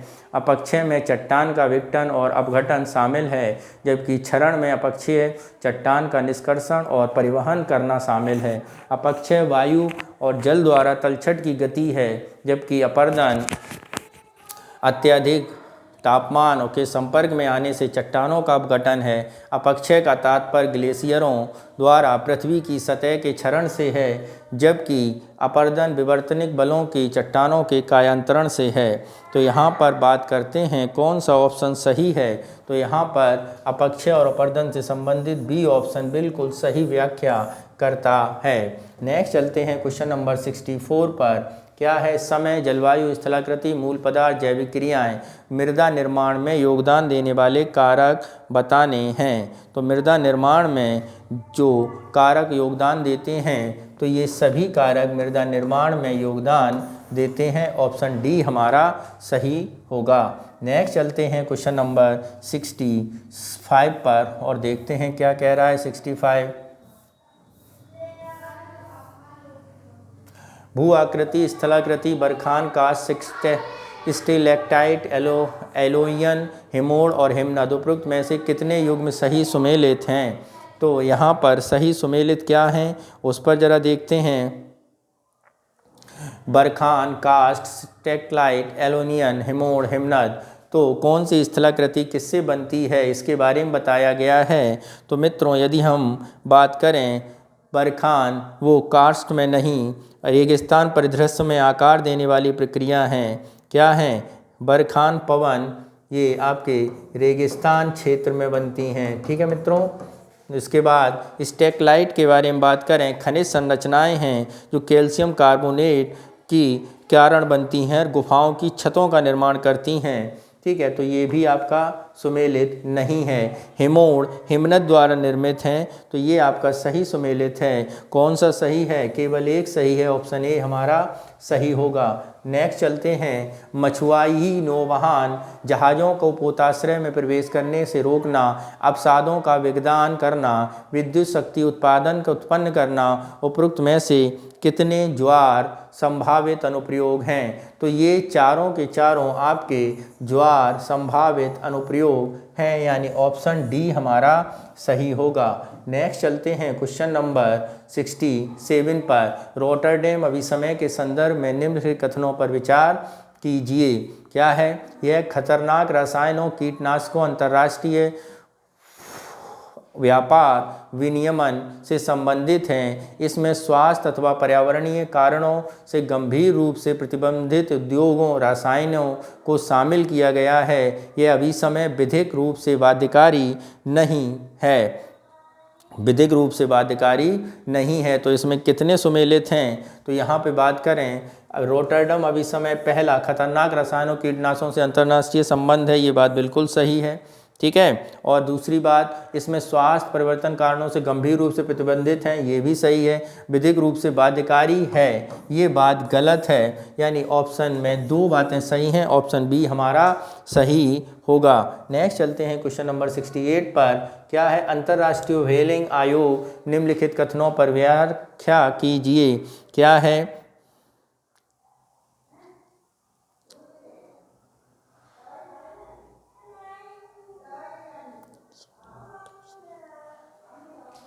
इसका उद्देश्य व्हेल से प्राप्त उत्पादों का उचित संरक्षण और उससे संबंधित क्रमिक विकास से है। ठीक है, इसका व्हेल से प्राप्त उत्पादों और उचित संबंध और उससे है, तो ये बात बिल्कुल सही है। ठीक है। दूसरा, यह सदस्य देशों, अंतर्राष्ट्रीय एजेंसियों, गैर सरकारी संगठनों का स्वैच्छिक गठबंधन है, नहीं। यह IWC स्थापित 1946 में एक अंतर सरकारी संगठन है। कब स्थापित हुआ था? अंतर सरकारी संगठन, स्वैच्छिक गठबंधन नहीं है। भारत, कनाडा, जापान इसके योगदानकर्ता सदस्य हैं। तो अगर हम भारत, कनाडा, जापान के संबंध में बात करें तो भारत वर्ष 1981 में इसका सदस्य बना था। कब बना? 1981 में। तो ये भी स्टेटमेंट गलत, केवल एक सही है। यहाँ पर ऑप्शन देखते हैं कौन सा सही होगा, तो केवल एक ए में है, यानी ए ऑप्शन सही होगा। नेक्स्ट चलते हैं क्वेश्चन नंबर 69 पर। क्या कह रहा है? राष्ट्रीय सौर मिशन, राष्ट्रीय जल मिशन, राष्ट्रीय जैव ऊर्जा मिशन, हरित भारत के लिए राष्ट्रीय मिशन, सतत निवास का राष्ट्रीय मिशन, सतत कृषि का राष्ट्रीय मिशन। ठीक है, सतत कृषि का राष्ट्रीय मिशन, निवास राष्ट्रीय कृषि, इनमें से कितने जल मिशन जलवायु परिवर्तन के पर राष्ट्रीय कार्य योजना के भाग हैं? तो यहाँ पर यदि हम बात करें राष्ट्रीय कार्य योजना के भाग कौन कौन से हैं? राष्ट्रीय सौर मिशन, ठीक है, राष्ट्रीय सौर मिशन हो गया, सतत कृषि के लिए राष्ट्रीय मिशन, सतत निवास के लिए राष्ट्रीय मिशन, ठीक है, जल मिशन, ठीक है, हरित भारत के लिए राष्ट्रीय मिशन, और अगर हम इसके बाद हरित भारत के लिए राष्ट्रीय मिशन, तो ये आपके जलवायु परिवर्तन कार्य योजना के भाग के रूप में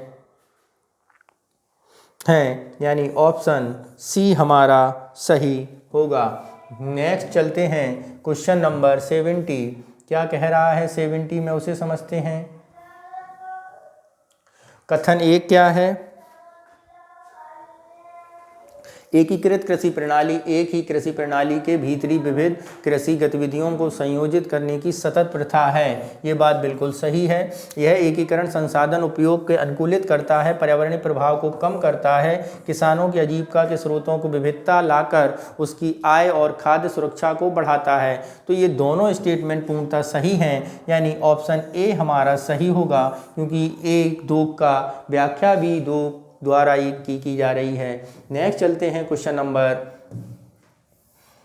71 पर। क्या है 71?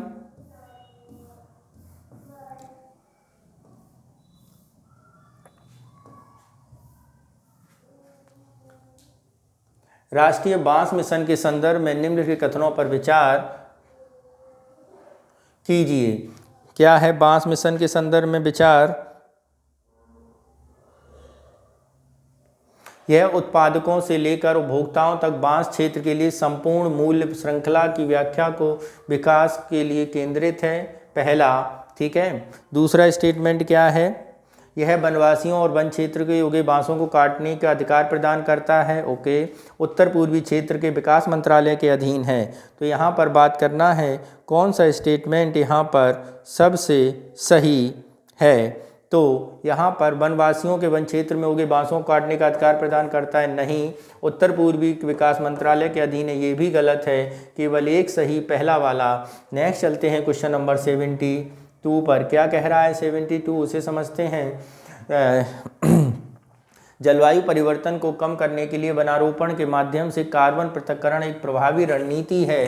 2, वनीकरण कार्बन के अवशोषण और संग्रहण को बढ़ाता है, क्योंकि वृक्ष प्रकाश संश्लेषण के दौरान कार्बन डाइऑक्साइड को अवशोषित करते हैं। उपयुक्त कथनों के विचार कीजिए। तो ये दोनों कथन बिल्कुल सही हैं और कथन एक की व्याख्या 2 द्वारा हो रही है, यानी ऑप्शन ए हमारा सही होगा। नेक्स्ट चलते हैं क्वेश्चन नंबर 73 पर। क्या कह रहा है 73, इसे समझते हैं। महाद्वीपों के पूर्वी तट पर उनके गर्म रेगिस्तान का निर्माण ठंडी महासागरीय धाराओं के प्रभाव से हुआ है। ठंडी महासागरीय धाराएं वायु में आर्द्रता को बनाए रखना कठिन बना देती हैं, जिससे दर कम हो जाती है। तो ये दोनों बातें बिल्कुल क्या हैं? सही हैं, और पहले की व्याख्या वो दूसरे के द्वारा हो रही होती है। ठीक है। तो यहाँ पर यदि हम बात करें तो एक ही कथन सही होगा, यानी ए हमारा सही होगा। नेक्स्ट चलते हैं क्वेश्चन नंबर 74 पर। गरजता चालीसा और प्रचंड पचासा पदों का प्रयोग अक्सर किन भौगोलिक स्थितियों के लिए किया जाता है? अटलांटिक महासागर की धाराएं, भारतीय उपमहाद्वीप के मानसूनी पवनें, दक्षिण गोलार्ध की पछुआ पवनें या आर्कटिक बर्फ पिघलने के प्रचलित रूप। तो गरजता चालीसा, प्रचंड पचासा दक्षिण गोलार्ध की पछुआ पवनें हैं, तो 40 डिग्री और 50 डिग्री अक्षांशों पर चलती हैं। नेक्स्ट चलते हैं क्वेश्चन नंबर 75 पर। क्या कह रहा है? महाद्वीप हैं, उच्चतम शिखर हैं। एक तरफ महाद्वीप हैं और दूसरी तरफ उच्चतम शिखर है। तो अंटार्कटिका माउंट कौन सा है? अंटार्कटिका का माउंट किंगपेट्रिक नहीं, माउंट विंसन सबसे ऊंचा चोटी है। कौन सा है? माउंट विंसन, यानी पहला सुमेलित नहीं है। ठीक है। यूरोप माउंट ब्लॉन्क, यूरोप के बारे में यदि हम बात करें तो माउंट ब्लॉन्क पश्चिम यूरोप का सबसे ऊंचा शिखर है। काय का है? सबसे ऊंचा पर्वत शिखर है। माउंट एल्ब्रुस यूरोप का सबसे ऊंचा शिखर है, माउंट एल्ब्रुस। ये जो है ये पश्चिमी यूरोप का ऊंचा शिखर है, पश्चिमी यूरोप का। ठीक है। अफ्रीका माउंट किलिमंजारो, ये सही सुमेलित है। ओरोनेशिया में अगर हम बात करें, ओशिनिया का सबसे ऊंचा शिखर पुनकुक जया है, कॉर्कस पिरामिड पर स्थित है।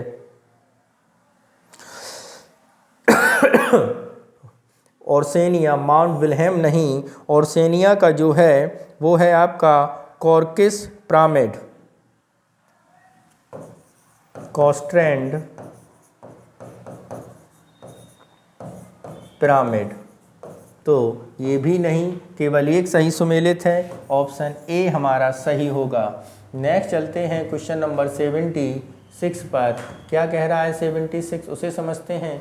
पश्चिमी विक्षोभ मेघ प्रायः अनियमित पवनें हिमकणों से निर्मित होती हैं। स्तरीय कपासी मेघ स्वच्छ मौसम एवं साफ आसमान में संदर्भित होते हैं। स्तरीय मेघ सामान्य रूप से कम अथवा मध्यम ऊंचाई पर निर्मित होते हैं। उच्च स्तरीय मेघ स्तर वर्षा के साथ अपने संबंध के लिए जाने जाते हैं। उपरोक्त में से कितने कथन सही हैं? तो यहाँ पर बात करें, उपरोक्त में से कितने कथन जो हैं वो सही हैं। तो पहला कथन जो है, पक्षावी मेघ अनियमित हिमकणों से निर्मित होते हैं, बात सही है। दूसरा कथन, स्तरीय मेघ स्वच्छ आकाश और साफ आसमान को संदर्भित करते हैं, नहीं, घोर वर्षा करते हैं, ये गलत है। स्तरीय मेघ के बारे में बात करें तो स्तरीय मेघ आपकी हल्की बूंदाबांदी सबसे कम मध्यम ऊंचाई पर, ये सही है। वर्षा स्तरीय मेघ वर्षा स्थिर वर्षा के साथ संबंध बनाए जाते हैं, ये भी सही है।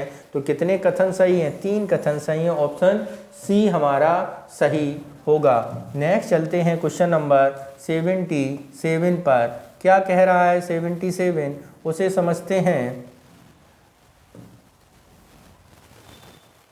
जल में लवणता से सघन बनाती है। अलवणीय जल के पारिस्थितिकी तंत्र की तुलना में लवणीय जल के पारिस्थितिकी तंत्र में सुपोषण अधिक आम है। उपरोक्त में से कौन से कथन सही हैं? केवल 1, केवल 2, केवल 3 या इनमें से एक नहीं। तो यहाँ पर बात करें, जल में लवणता उसे सघन बनाती है, ये बात बिल्कुल सही है। अलवणीय जल पारिस्थितिकी तंत्र की तुलना में लवणीय जल पारिस्थितिकी तंत्र सुपोषण अधिक आम है, ये बात गलत है, यानी ऑप्शन ए हमारा सही होगा। नेक्स्ट चलते हैं क्वेश्चन नंबर 78 पर। क्या कह रहा है? पद टिग्रे जो अक्सर समाचार पत्रों में रहता है, निम्नलिखित में से किससे संबंधित है? ये जो उत्तरी नाइजीरिया, पूर्वी सूडान, उत्तरी इथोपिया, दक्षिणी सोमालिया, तो ये संबंधित है उत्तरी इथोपिया से। नेक्स्ट चलते हैं क्वेश्चन नंबर 79 पर। क्या कह रहा है 79, निम्नलिखित कथनों पर विचार कीजिए। समदाब रेखाएं दक्षिणी गोलार्ध की तुलना में उत्तरी गोलार्ध में अक्षांशों में अपेक्षाकृत अधिक समानांतर हैं। वायुमंडलीय दाब आमतौर पर ऊंचाई बढ़ने के साथ बढ़ता है। वायुमंडलीय दाब को बैरोमीटर के माध्यम से मापा जाता है। उपरोक्त में से कितने कथन सही हैं? तो यहाँ पर यदि हम बात करें, समदाब रेखाएं दक्षिणी गोलार्ध की तुलना में उत्तरी गोलार्ध के अक्षांशों को अपेक्षा अधिक समानांतर होती हैं, ये बात गलत है। वायुमंडलीय दाब आमतौर पर ऊंचाई बढ़ने के साथ बढ़ता है। वायुमंडलीय दाब आमतौर पर ऊंचाई बढ़ने के साथ घटता है। वायुमंडलीय दाब को बैरोमीटर के माध्यम से मापा जाता है, ये बात बिल्कुल सही है, यानी ऑप्शन 1 हमारा सही है। नेक्स्ट चलते हैं क्वेश्चन नंबर 80 पर। क्या कह रहा है 80, उसे समझते हैं। पाम तेल के संदर्भ में निम्नलिखित कथनों पर विचार कीजिए। ताड़ पाम का वृक्ष केवल उष्णकटिबंधीय क्षेत्रों में ही उगाया जाता है। अन्य वनस्पति तेलों की तुलना में इसे उपज कम होती है। यह उपमार्जकों और आइसक्रीम में पाया जाता है। तो यहाँ पे पता करें कौन कौन से स्टेटमेंट सही हैं। तो मित्रों, पाम तेल वृक्ष केवल उष्णकटिबंधीय क्षेत्रों में, बिल्कुल सही है। वनस्पति तेलों की तुलना में उपज कम होती है, नहीं, बहुतायत उपज होती है। आइसक्रीम में पाया जाता है, ये बात बिल्कुल सही है, यानी ऑप्शन 1 और 3 हमारे सही होंगे। नेक्स्ट चलते हैं क्वेश्चन नंबर 81 पर। क्या है 81, इसे समझते हैं। निम्नलिखित पर विचार कीजिए। गहन पारिस्थितिकी पर्यावरणीय स्थिरता को बढ़ावा देने के लिए मानवीय मूल्यों जीवन शैली में मूलभूत परिवर्तन की परिकल्पना, जीवन शैली के मूलभूत परिवर्तनों की परिकल्पना है, ये बात बिल्कुल सही है। उथली पारिस्थितिकी पृथ्वी के समग्र जीवन के व्यापक पारिस्थितिकी अंतर संबंध को पूरी तरह अवहेलना करती है, ये बात गलत है। कितने कथन सही हैं? केवल 1 कथन सही है, ऑप्शन ए हमारा सही होगा। नेक्स्ट चलते हैं क्वेश्चन नंबर 82 पर। क्या कह रहा है 82, निम्नलिखित पर विचार कीजिए। स्थिर जटिल खाद्य श्रृंखला, बड़ी संख्या में खरपतवार, कम प्रजातीय विविधता, अत्यधिक सरलीकृत विविधता अत्यधिक सरलीकृत उपयुक्त में से कौन सी विशेषताएं मानव संशोधित पारिस्थितिकी तंत्र की हैं? तो यदि हम यहाँ पे बात करें मानव संशोधित पारिस्थितिकी तंत्र में अत्यधिक सरलीकृत, बिल्कुल सही है। प्रजातियों की विविधता बहुत कम, ये भी सही है। ठीक है। बड़ी संख्या में खरपतवारों को आकर्षित करना, ये भी सही है। ये जो हैं ये मानवकृत नहीं, ये आपकी प्रकृतिकृत हैं, यानी यहाँ पे ऑप्शन बी हमारा सही होगा। कहाँ पर होगा? ऑप्शन बी हमारा सही होगा। नेक्स्ट चलते हैं क्वेश्चन नंबर 83 पर। क्या है 83? नेक्स्ट देखते हैं 83 पर हम लोग। सल्फर चक्र मुख्य रूप से भूवैज्ञानिक प्रक्रियाओं द्वारा और नगण्य रूप से जैविक प्रक्रियाओं द्वारा संचालित होता है। 2. ज्वालामुखी प्रस्फुटन से जल वायुमंडल में बहुत बड़ी मात्रा में सल्फर डाइऑक्साइड उत्सर्जित होती है, जो सल्फर चक्र के लिए सल्फर को महत्वपूर्ण स्रोत बन जाता है। उपयुक्त कथनों में निम्नलिखित में से कौन सा एक सही है? कथन 1, कथन 2 दोनों सही हैं। कथन 1, कथन 2 की सही व्याख्या है। कथन 1, कथन 2 दोनों सही हैं। तो यहाँ पर यदि हम बात करें, यहाँ पर कथन सल्फर चक्र भूवैज्ञानिक प्रक्रियाओं द्वारा नगण्य रूप से जैविक प्रक्रियाओं द्वारा संचालित होता है, ये पूर्णतः गलत है। जबकि ज्वालामुखी प्रस्फुटन बड़ी मात्रा में सल्फर चक्र के लिए महत्वपूर्ण स्रोत है, ये बात बिल्कुल सही है, यानी ऑप्शन डी हमारा सही होगा। नेक्स्ट चलते हैं क्वेश्चन नंबर 84 पर और देखते हैं 84 क्या कहता है। अंतर्राष्ट्रीय तिथि रेखा निम्नलिखित में से किस क्षेत्र में विपथगामी होती है?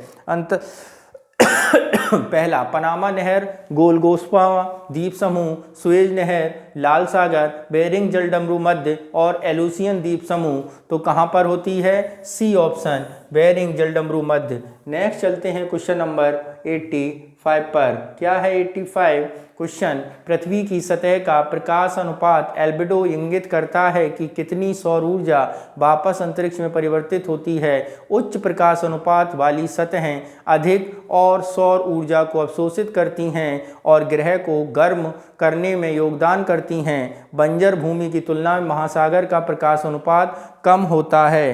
तो यहाँ पर यदि हम बात करें कौन सी बातें सही होंगी, तो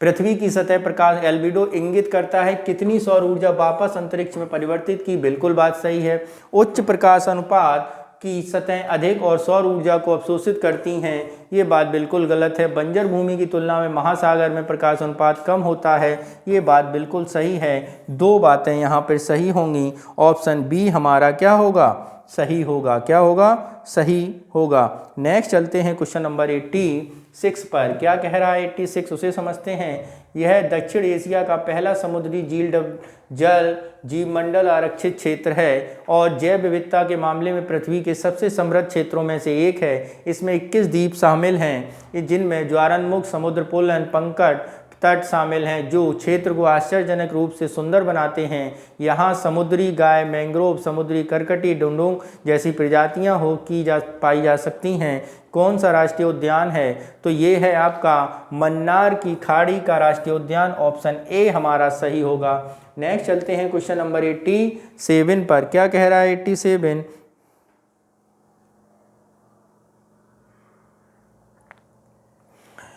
यह आपदा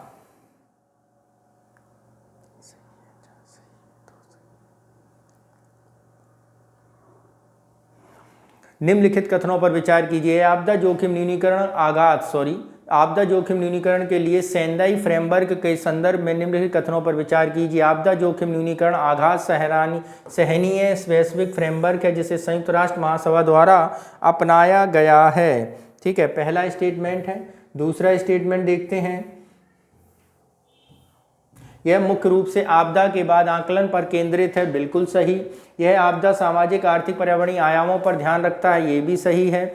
इसमें प्राकृतिक खतरों के अलावा तकनीकी खतरे भी शामिल हैं, ये भी सही है। यानी चारों स्टेटमेंट सही हैं। ऑप्शन डी हमारा सही होगा। नेक्स्ट चलते हैं क्वेश्चन नंबर 88 पर। क्या कह रहा है?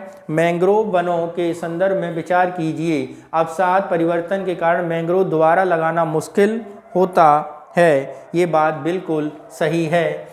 यह विभिन्न प्रकार के तापमानों में समान कर सकते हैं, नहीं, ये बात गलत है। सर्वाधिक मैंग्रोव वन भारत में पाए जाते हैं। सर्वाधिक मैंग्रोव वनों के बारे में बात करें तो इंडोनेशिया में पाए जाते हैं, भारत में नहीं, यानी ऑप्शन ए हमारा क्या होगा, सही होगा। नेक्स्ट चलते हैं क्वेश्चन नंबर 89 पर। क्या कह रहा है उसे समझते हैं। पृथ्वी को प्राप्त सूर्यातप दीर्घ तरंग विकिरण के में प्राप्त होती है। सर्वाधिक सूर्यातप भूमध्य रेखा से प्राप्त होती है।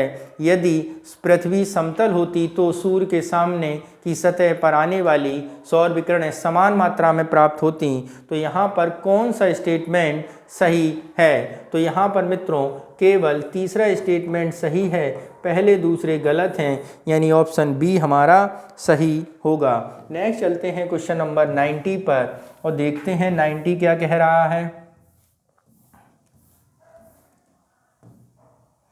जल डमरू मध्य भूमि का एक संकीर्ण भाग है जो दो बड़े जल निकायों को जोड़ता है। ओके, जिब्राल्टर जल डमरू मध्य विवर्तित गतिविधियों द्वारा निर्मित जल डमरू मध्य है, ये बात बिल्कुल सही है। ठीक है, जल स्थल डमरू मध्य स्थल की जल संकीर्ण भाग है जो दो जल निकायों को जोड़ता है। तो ये इसका है और ये इसका है, यानी तीसरा और पहला गलत, केवल दो सही, यानी ऑप्शन बी हमारा सही होगा।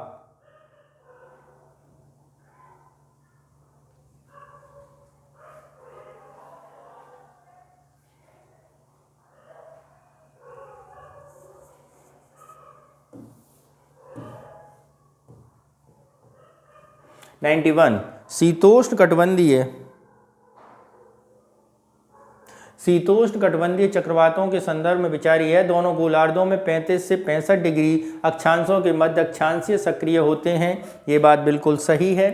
गति की दिशा पूर्व से पश्चिम की ओर होती है, नहीं, पश्चिम से पूरब की ओर होती है। शीत ऋतु में अधिक प्रभावी होते हैं, ये बात बिल्कुल सही है। कौन से सही हैं? 1 और 3 हमारे क्या होंगे, सही होंगे। नेक्स्ट चलते हैं क्वेश्चन नंबर 92। काकरा पार्थ परमाणु ऊर्जा संयंत्र दाब युक्त भारी जल रिएक्टर का सबसे बड़ा समावेशी स्वदेशी रूप से विकसित संस्करण है। दबाव युक्त भारी जल रिएक्टर में निर्धन ईंधन के रूप में प्राकृतिक यूरेनियम तथा मंदक के रूप में भारी जल का उपयोग किया जाता है। उपयुक्त कथनों में इस पर विचार कीजिए। तो बताना है इनमें से कौन सा कथन हमारा सही होगा। ठीक है, तो यहाँ पे ये दोनों कथन क्या है, बिल्कुल सही हैं। ऑप्शन सी हमारा बिल्कुल सही होगा। नेक्स्ट चलते हैं क्वेश्चन नंबर 93 पर। क्या कह रहा है 93, इसे समझते हैं। निम्नलिखित में से कौन सा नीलगिरी जैव मंडल आरक्षित क्षेत्र का हिस्सा है? मधुमलाई वन्यजीव अभ्यारण्य, वायनाड वन्यजीव अभ्यारण्य, बांदीपुर राष्ट्रीय मुखुर्ती राष्ट्रीय उद्यान, नीलगिरी जैव मंडल, कौंडिन्य पापिकोंडा वन्यजीव अभ्यारण्य, श्री वेंकटेश्वर वन्यजीव अभ्यारण्य, सुंदरोनी वन्यजीव अभ्यारण्य, सी नैयार पेपार, कक्कड़वाड़ा मुंडतई बाघ और साइलेंट वैली मिशन, वायनाड वन्यजीव अभ्यारण्य, समुद्री तटीय वन्यजीव अभ्यारण्य। ठीक है, तो यहाँ पे आपको बताना है कौन सा वन्यजीव अभ्यारण्य सही है। तो ये नीलगिरी जैव डमरू मध्य आरक्षित क्षेत्र है, वो आपका मुदुमलाई वन्यजीव अभ्यारण्य वायनाड, ये ऑप्शन सही होगा। नेक्स्ट चलते हैं question number 94। Sierra Nevada, Cascade वाद्रे पर्वतमाला, एप्लेसियन पर्वतमाला, कैरेबियन सागर कितने उत्तरी अमेरिका के पश्चिमी तट पर स्थित हैं? कितने? ऑप्शन ए पर बात करें तो सियरा नेवादा उत्तरी अमेरिका के पश्चिमी तट पर है। ठीक है, और आपका कैस्केड माद्रा पर्वतमाला ये भी है, यानी ऑप्शन ए हमारा सही होगा। ठीक है, 1 और 2। नेक्स्ट चलते हैं क्वेश्चन नंबर 95। पक्के बाग आरक्षित, कमलांग बाग आरक्षित, बुक्सा बाग आरक्षित, डंफा बाग आरक्षित, कौन सा बाग आरक्षित पूर्वी भारत में स्थित है? तो पूर्वी भारत में कौन से बाग आरक्षित स्थित हैं? तो ये चारों जो हैं वो पूर्वी भारत में आरक्षित हैं, यानी ऑप्शन डी हमारा सही होगा।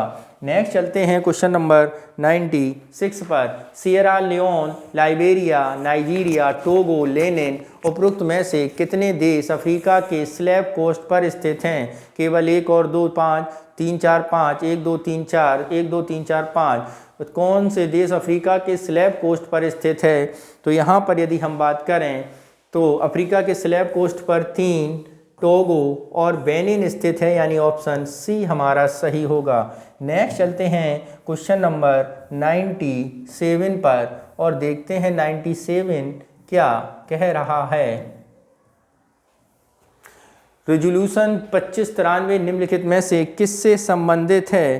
रेजोल्यूशन अफगानिस्तान की स्थिति का संकल्प, अंतर्राष्ट्रीय शांति सुरक्षा बनाए रखना, बहुपक्षीय स्तर पर बेहतर वाणिज्य का संकल्प, महिला एवं शांति सुरक्षा।